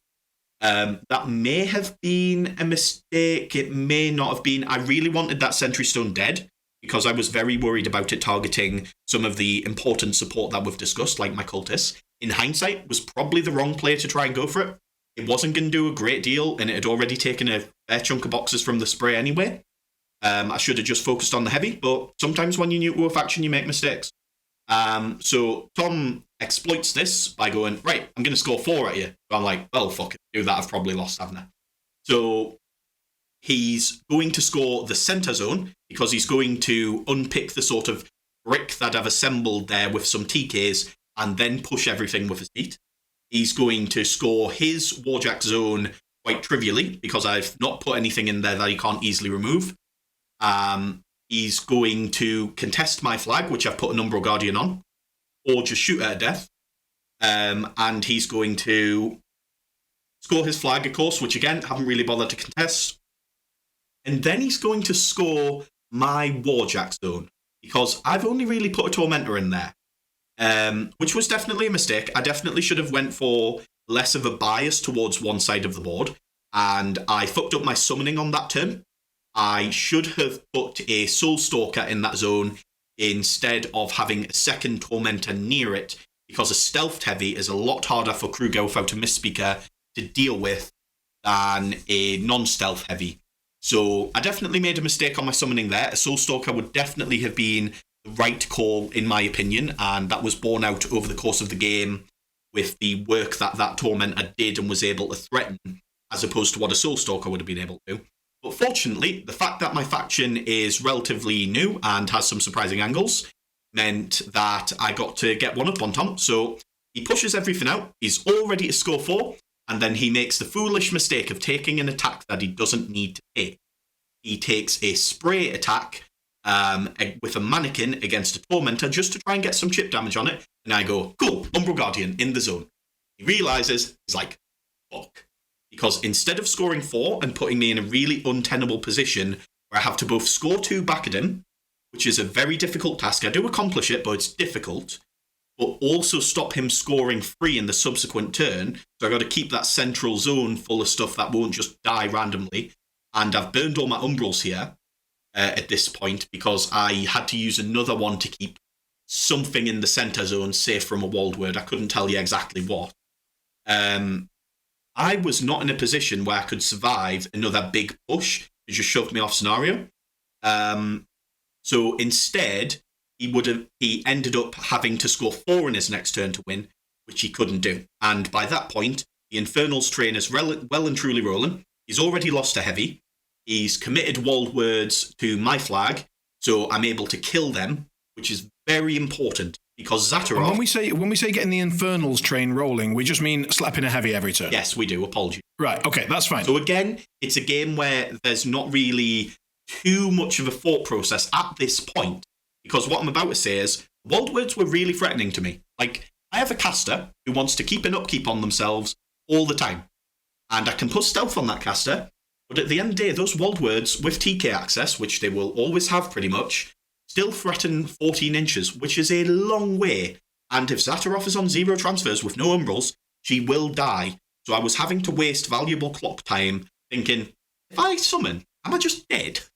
Yeah, even if you don't summon, like the damage they put and you transfer. Exactly. So what Tom decided to do with the walled words instead was take away my work doing pieces to as great an extent as he was able. He got Valen very low on boxes to the point where I actually used him to summon, like we were discussing earlier. So maybe forcing me to transfer would have been a better shout. But the thing is, he wasn't really putting damage on my heavies with any of his other stuff. They weren't really able to. On my counterpunch, I'd been able to pick up the Walled Warden that had went in to score my zone. So he was playing 2 heavies and 2 Walled Words and various bone support. I'd also managed to pick up Sentry Stone with that same heavy that got sent in. There were no heavies at this point. Basically, he was having to play an attrition game in a very challenging attrition context. And Simon is now sending me some absolutely fantastic memes, which I'm sure we will make sure to put in the comment thread. You may recognise it if you saw it in Score Memes. I'll audio describe it for those of you who don't want to look it up. It's Elmo. He's looking at a pile of fruit with fighting my opponent fairly, and a pile of crack with summoning another heavy, and he is doing exactly what I do in the presence of drugs, which is windmill slamming his face into the crack. Good on you, Elmo. It's just that is I hadn't seen that until just now, and just because we happened to be talking about it at the exact moment, and I just saw it, I was like, this is too good. And very accurately reflects my thoughts on Infernals. Indeed. So, having shoved my face deeply into the crack, I managed to summon enough heavies that Tom isn't able to bring it back on scenario, and the attrition is very rapidly going against him, and therefore he decides, because it's game 4 on a Saturday, it's coming up to 8 o'clock because of the scheduling of the event and the fact that it's relatively relaxed, because most people tend to get a hotel for it, but he was driving home. He just went, fair enough, we'll call it there, which is reasonable. Like, I think we could have played it out, but I think the benefit both of us would have drawn from that game, from playing it out, would have been fairly limited, and going home is nice. Home is comfortable. Home is not, for example, the Britannia Hotel in Stockport, which is almost a rite of passage in the UK community. It's like when you very first start going to English events, it's like, oh, come and stay at the Britannia, it's lovely. And then by the time you're older and wiser, your next event, I'm never staying in a Britannia for the rest of my fucking life. So that was day one over and done with. I was very surprised to be 4-0. At that point, due to some drops and the event being slightly under attendance, we'd been put in the very rare situation of having a pair down going into round 5, and a previous pair down had already lost. So there was a possibility that the event would only go 5 rounds. So for a lot of people who were driving to the event both days, this was the point at which they chose to just stay home on the Sunday, which will contribute to if you look at the tiebreak standings, you'll see a fair few drops on there, and that's pretty much the reason why, my knowledge, for the most part. But fortunately, we do end up getting 6 rounds in the end. Spoiler alert. I spend the night worrying about getting Sloan, because the pairings are announced the night before, and I get the Infernals mirror. And it comes to the day of the event, and I look at the table, and there's 2 absolutely huge forests in pretty key positions, and it's invasion. So I realise I'm not 100% bothered about getting Sloan here. I think I can play it, even though I don't have Regna, and I'm an Infernals player, so I'm allergic to guns. And Ian, the opponent, makes the exact same decision. I don't want to play Sloan.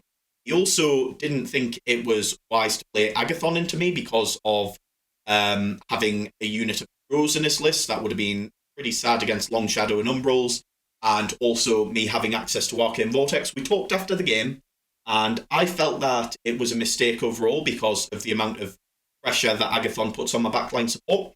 But it's not a game either of us have played, so we ended up playing the Zaateroth mirror. It's worth noting, in comparing our 2 lists, he did not have access to a gate due to some Bahi delivery issues. So I had one, and therefore, instead of playing a game where we have 2 casters with what is effectively a time lock feat in the same threat ranges, so it comes down to who feats first, and it's probably going to be the player that's going first. I got to take first turn and also force him to feat first, which felt very powerful. It was also nice not to have hugely consequential terrain for either of us. We didn't really have to cast Ghost Walk at all, which, while we're waiting for Reject to come out, is definitely something that Zaateroth doesn't like to do. So we got to playing, and I just want to shout out Dean here, because the game against Tom was definitely my most challenging over the weekend, but the game against Dean was just absolutely fucking fantastic. We've played a few times before. I've never had a bad game against the bloke, and he had us in absolute stitches for the whole 2 hours. It was fantastic. We even learned some wonderful things about Infernals together. So, for example, it turns out Lamenters only reduce attack rolls against things with souls, and Infernal Horrors do not have souls. And Desolators have a corrosion-type spray that only debuffs your armor if you're not immune to corrosion. But Desolators are immune to corrosion, so we learned that. That was, I won't lie, that wasn't massively pleasant to learn, but we just about managed. We ended up teaching each other some other tricks, like remove from playing the Cultist in orange unit using snacking on the Tormentor in order to not give souls to Orin.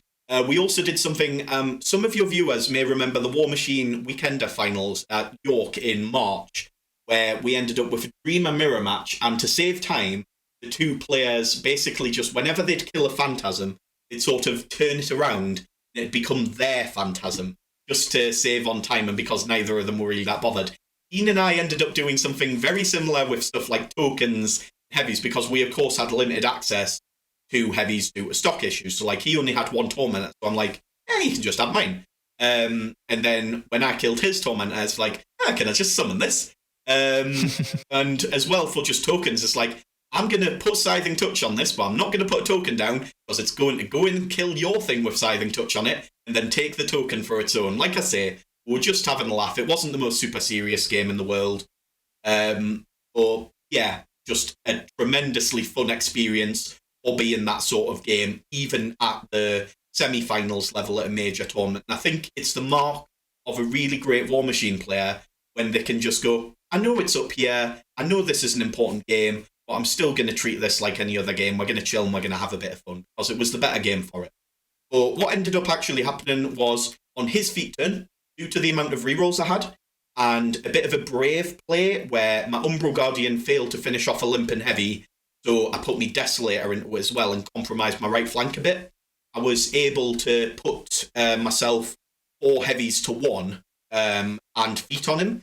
And at that point, Dean didn't really have a huge amount of stuff he could do back to me. He did have some Dark Sentinels with his cultists, due to having 2 units and I believe only 2 Umbral Guardians. So he was able to take down some heavies late game just by virtue of buffing them up to the 9s with Scythe and Touch and Hermit and a Desolator spray on Tormentor and just absolutely slapping it with the Dark Sentinels. But honestly, when something's at armor 13, you can kill it or whatever, really. Point is, I was able to just ride it out and eventually managed to get a Tormentor onto Zaateroth and just kill her. But Dean was on literally, I think, about 2 seconds of clock at that point. So it was basically just, can I do this rather than I need to do this? Right. So we then come to the finals game, and for the Inattentive Among Us, the last scenario left in the packet was Anarchy, which was very concerning to me because I was playing against Brett Wilkie, who is a member of England Lions, the team that managed to take 3rd at WTC this year. A very good player that I've known for a very long time, and more importantly than all those things for Infernals, a Circle player who has Kruger 2 in their pairing. So having been touched in a bit of a bad place in Game 4, I was like, well, fuck, this is going to happen again. Really don't want to die here. So I'm thinking he's going to drop Kruger 2. I'm also thinking that it's possible he drops Balder 1 because this table, unlike the others, has a building in the middle of it. The tables were pretty sparse for central LOS blockers through the course of the event, other than the Odd Forest. So I'm thinking, what if he just puts Getorix behind that and bricks up with the forest? I'm probably going to have some trouble with that because I don't have Ghostwalk access, and his feet's also going to be an issue for the same reason. But what Brett instead decides to do is to see Anarchy and the power of ambush on that scenario, and he drops Una 2 in Call the Wild with double Stormraptor into me. The man has the audacity to use my own Stormraptor model against me, which was very not stonks. I wasn't appreciative of that at all. But in terms of what list could have been dropped into me, I think it was probably the best case scenario. Now, Brett made that judgment on account of the terrain, which, again, apart from that building, was a bit lacking, and the fact that Infernals are well known for being fairly weak into guns. Brett, I believe, is in the process of picking up Infernals. I'm fairly sure he's quite familiar with the faction. He felt that having Stormraptors that can just auto-hit through my feet if they need to, and put enough damage with Skyfire, Hand of Fate shooting into me heavies, who of course don't benefit from decel, that he'd be able to grind through. And of course being able to just shoot an Umbral Guardian and probably kill it on the first shot as opposed to needing to shoot it again. So I was not as worried as I was against Kruger 2, but that's not to say I wasn't respectful of the matchup. I think a key thing here was that I won the roll-off again, and I took first, because, well, I pretty much wrote Una 2 double Stormraptor back in around May. Very different list to ones Brett playing, because this was prior to Oblivion, and PP basically taking my beloved 2 Raptor triple Griffin list and going, nope, probably shouldn't play that anymore, play some dudes, which is the reason I quit Circle in the first place. Well, another story for another time, but still makes me salty to this day. Anyways, so he's got a lot more infantry power in there, but I'm very familiar with how the list plays in a way that I'm not with perhaps the Balder 1 matchup or the Kruger 2 matchup. So I felt that if the scenario wasn't an advantage for me, the matchup might not be an advantage for me, at least I knew what I was playing against. So what I did, there's a few things where I've made a specific note of it here. So I'm just going to take a while I say this sentence, collect my thoughts and make sure I don't miss anything. So, turn 1, Saxon is not sacrificed. Now, he's been the early sacrifice in pretty much all the games up to this point. But there's a forest around a third of the way up the board on my left side where I don't want to put my gate and want to put a unit of cultists. Excuse me. So Saxon stays alive so that those cultists can always be there. So I just run up the maximum amount. And Brett is very aware of my threat ranges and is very respectful of them, which he doesn't really have any incentive not to be. He has long-range guns that work even through long shadows. He has an ambush unit to stay relevant on scenario. And the nature of the free options in his list means he has a lot of stuff like Warwolves that can just run a contest. But one thing that he does do is he lets me get a turn 2 rebuke off on the unit of wolves that is starting on the board. So my turn 2 is making sure I castle up as hard as I can. There's a raptor that is behind a forest, and raptors do not ignore forests for charging LOS. So I'm like, okay, what if I just stay out of its LOS and then it's only either walking and shooting me or walking with feet into melee? It doesn't threat that far walking into feet, so I'm probably okay. And I don't really care about getting shot because I got 3 umbrals starting off the board. And then, because I'm a complete dipshit who does not deserve to be on WTC at all and is absolutely terrible at this game, I just go, doopity-doo, this Griever's going to sit in line of sight of you. So that raptor now gets to charge in next turn. That's going to be important later. The other thing I do is I summon a Soulstalker in my second turn. And I have a little debate with myself here, because it's like, maybe I just summon a Lamenter and have an extra transfer in case he gets to go in for an assassination. Because he could, of course, leverage Una's gun and both the Raptor's guns. Because of Hand of Fate, I might not have 6 Umbral Shield Guards. I might just have 3 because they might just die. So I'm very wary of the assassination pressure that Una can come out. So I'm considering just not summoning this turn. And then I consider summoning a Lamenter. And then I go, well, he can... Fuck it, I'll slam a heavy. Yeah. But I slam the heavy that is rarer, fuck you very much. So... It's like, oh, I thought about this, and then I considered that, and then, I slammed a heavy. Fortunately, the fact that I'm completely fucking terrible at this game works in my favour for once. Because you see, Simon, can I just ask you a question? What is 3 plus 11? I'm really genuinely disappointed that took me a while. Mm-hmm. Like, it didn't take me as long as I stayed silent, but it took me longer than I was willing to admit. I noticed so I just you're left keeping it on talking and not answering. I've forgotten the question. What was the question? 3 plus 11, Simon. It's like talking to the 14, kids on my stage. friend. 14. You know what it's not, Simon? It's not 15 inches. So I was shit scared this whole fucking turn that these Wolves of Orboros that were sat in ambush with Power Swell, just waiting to pierce my thickest armour, were going to be able to threat the entirety of the zone on Anarchy. But they do not do that, because 3 plus 11 is 14, not 15. So I took a while, but you got it actually wrong. I got it wrong. So I feated for pretty much no reason here. Like, I thought I was staying out of Raptor threat, or rather threat of more than one Raptor, but putting a heavy in ambush threat so that I could stay relevant on scenario, because I was pretty scared of being blitzed. And it turned out I was making that zone completely immune to being scored at all.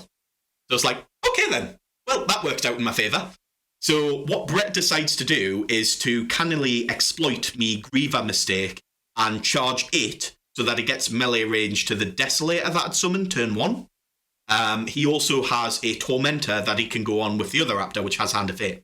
Now, I've made a sort of calculated decision when we Rick here, in that I'd seen where Una was positioned, and I knew that she wouldn't be able to get both Hand of Fate and Feet on both Raptors, and that I could respect his threat ranges accordingly. So, to clarify what I mean by that, if he wants to go in with the Raptor that's already got Hand of Fate on, and then hot swap it to another, the first Raptor's only going to threat 12, because he can't hot swap it and have them both benefit from Feet, if that makes sense.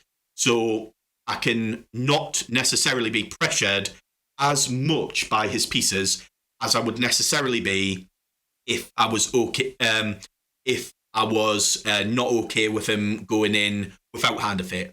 But because I feated, it's like, well, if he's not going Hand of Fate, he's probably going to have to boost to hit all these attacks. And even if he does, he's still probably boosting, but at the very least, he's going to kill me.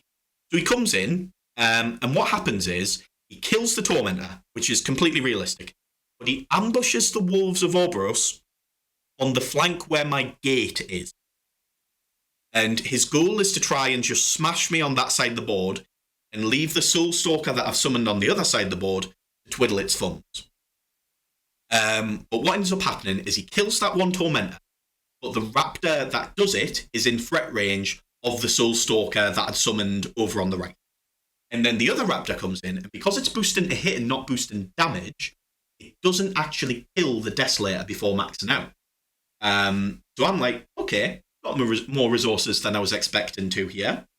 The Wolves of Orboros that ambush managed to pick up a couple of Grievers, but crucially, due to the feat, they don't completely clear the zone. Like, I've got 1 or 2 Grievers just left sitting in there being annoying.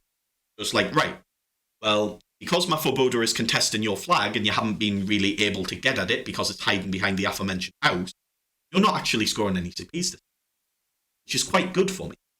So, in response, I expected that I would kill both Raptors because I am an Infernals player and armor is a thing that happens to other people. So I moved Hermit up and Master ruined them. And then I pulled off, and if you would insert an air horn sound effect here, I would really appreciate it because this is the coolest play I have ever done. It required 3 judges to resolve, and it was fucking stonktacular. Mr. Valin Hawk, whose name is in all caps here, makes the, and I'll quote my notes, the sickest MLG play of all time, triggering Rites of Torment off an impact attack, which resolves before he continues his movement, so that my Soulstalker with Scything Touch gets into melee with the Raptor before he does and makes his charge attack. Sorry, hold on. Run that back. So there is a Soulstalker sitting 4 inches away from a Storm Raptor. It has Scything Touch on it. I want Scything Touch on that Raptor before Valin charges the Storm Raptor.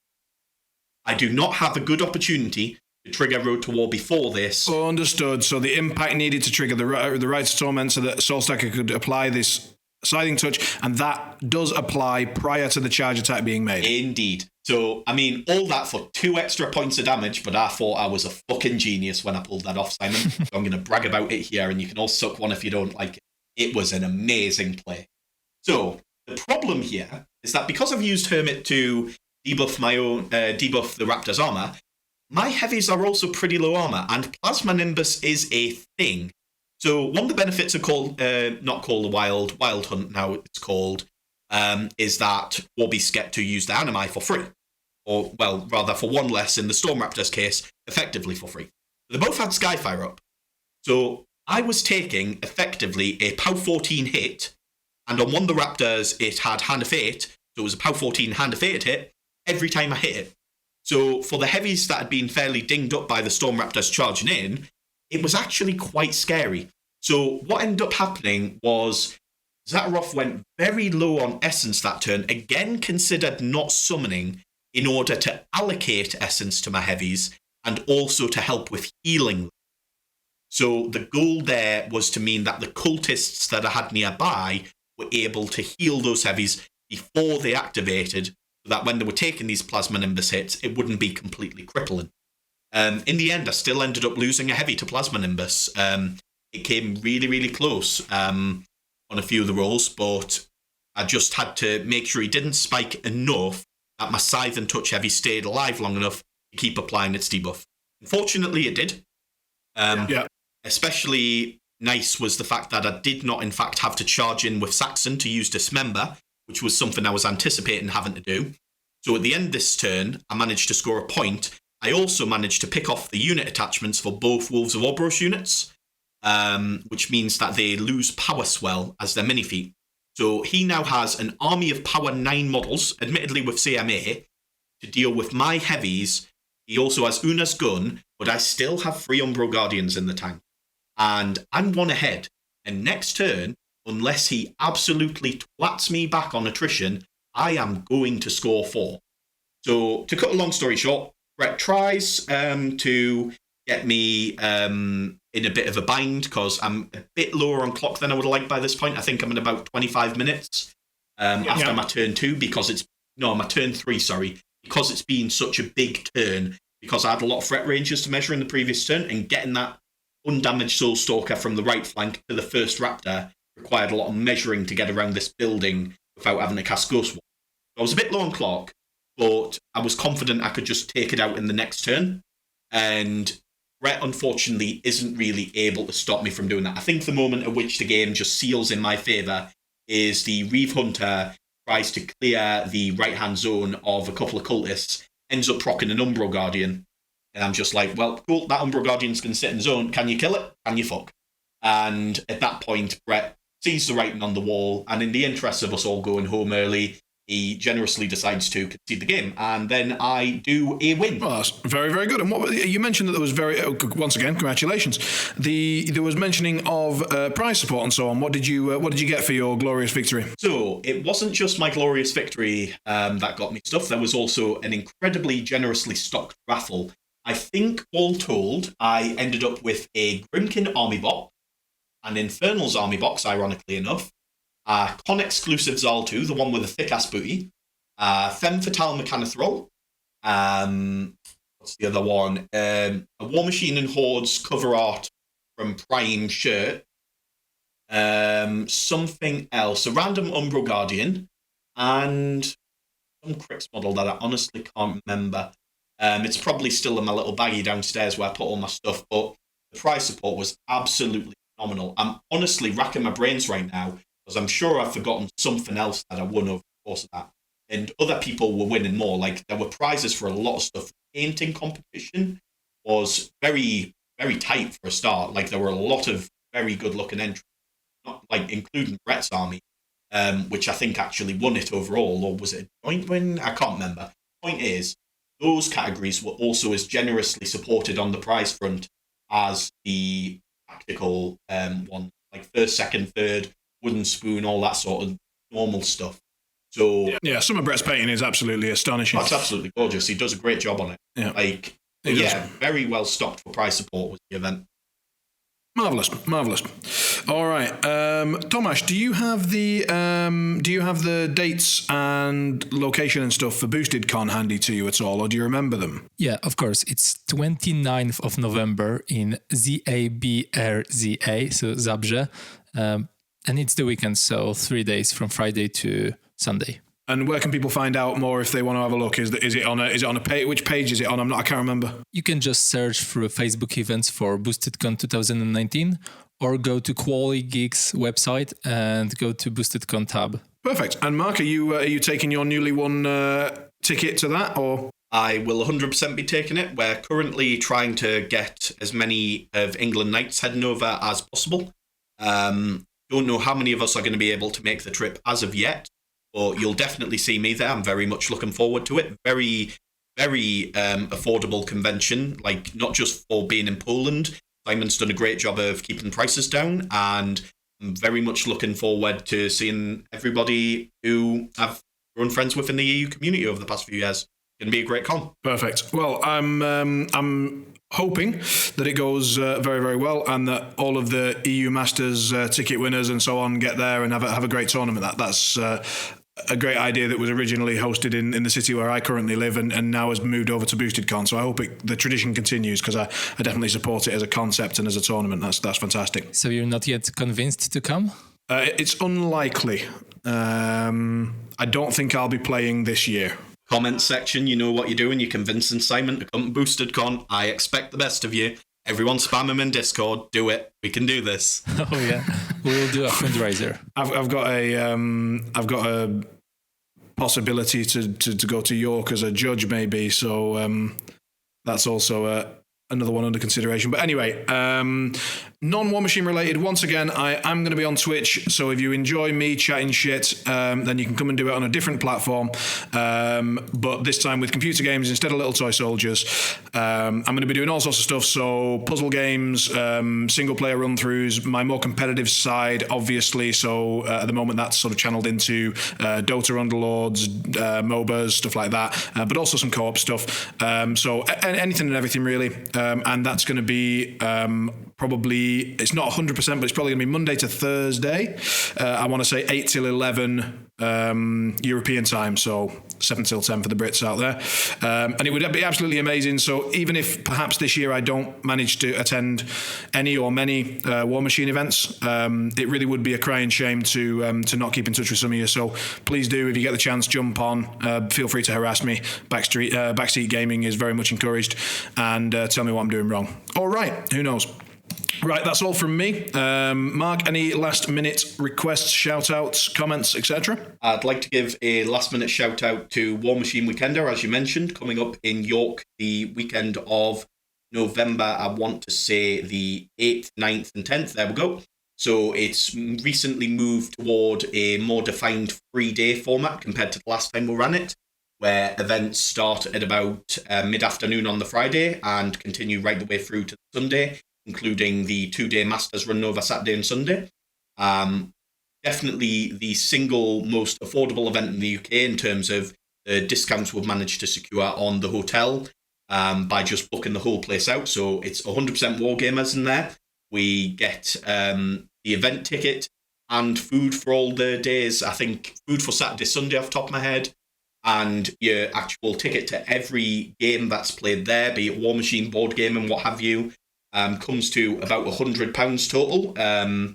So I would definitely, if you're thinking of doing an English event, make the best of probably your last chance to do it before Brexit, unless we delay it for the 6 millionth time or whatever.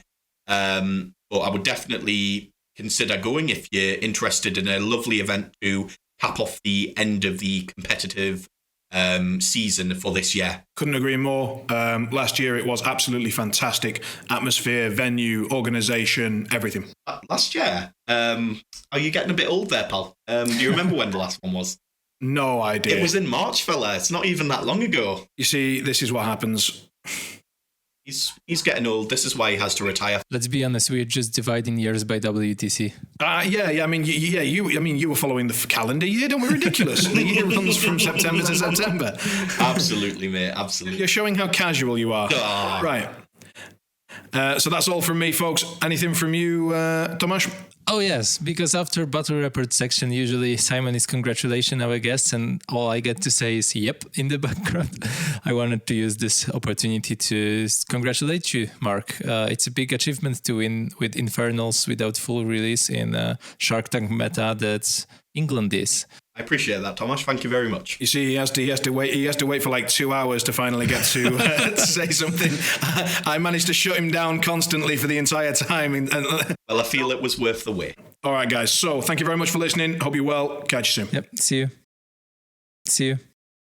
See you. See you. See you. See you.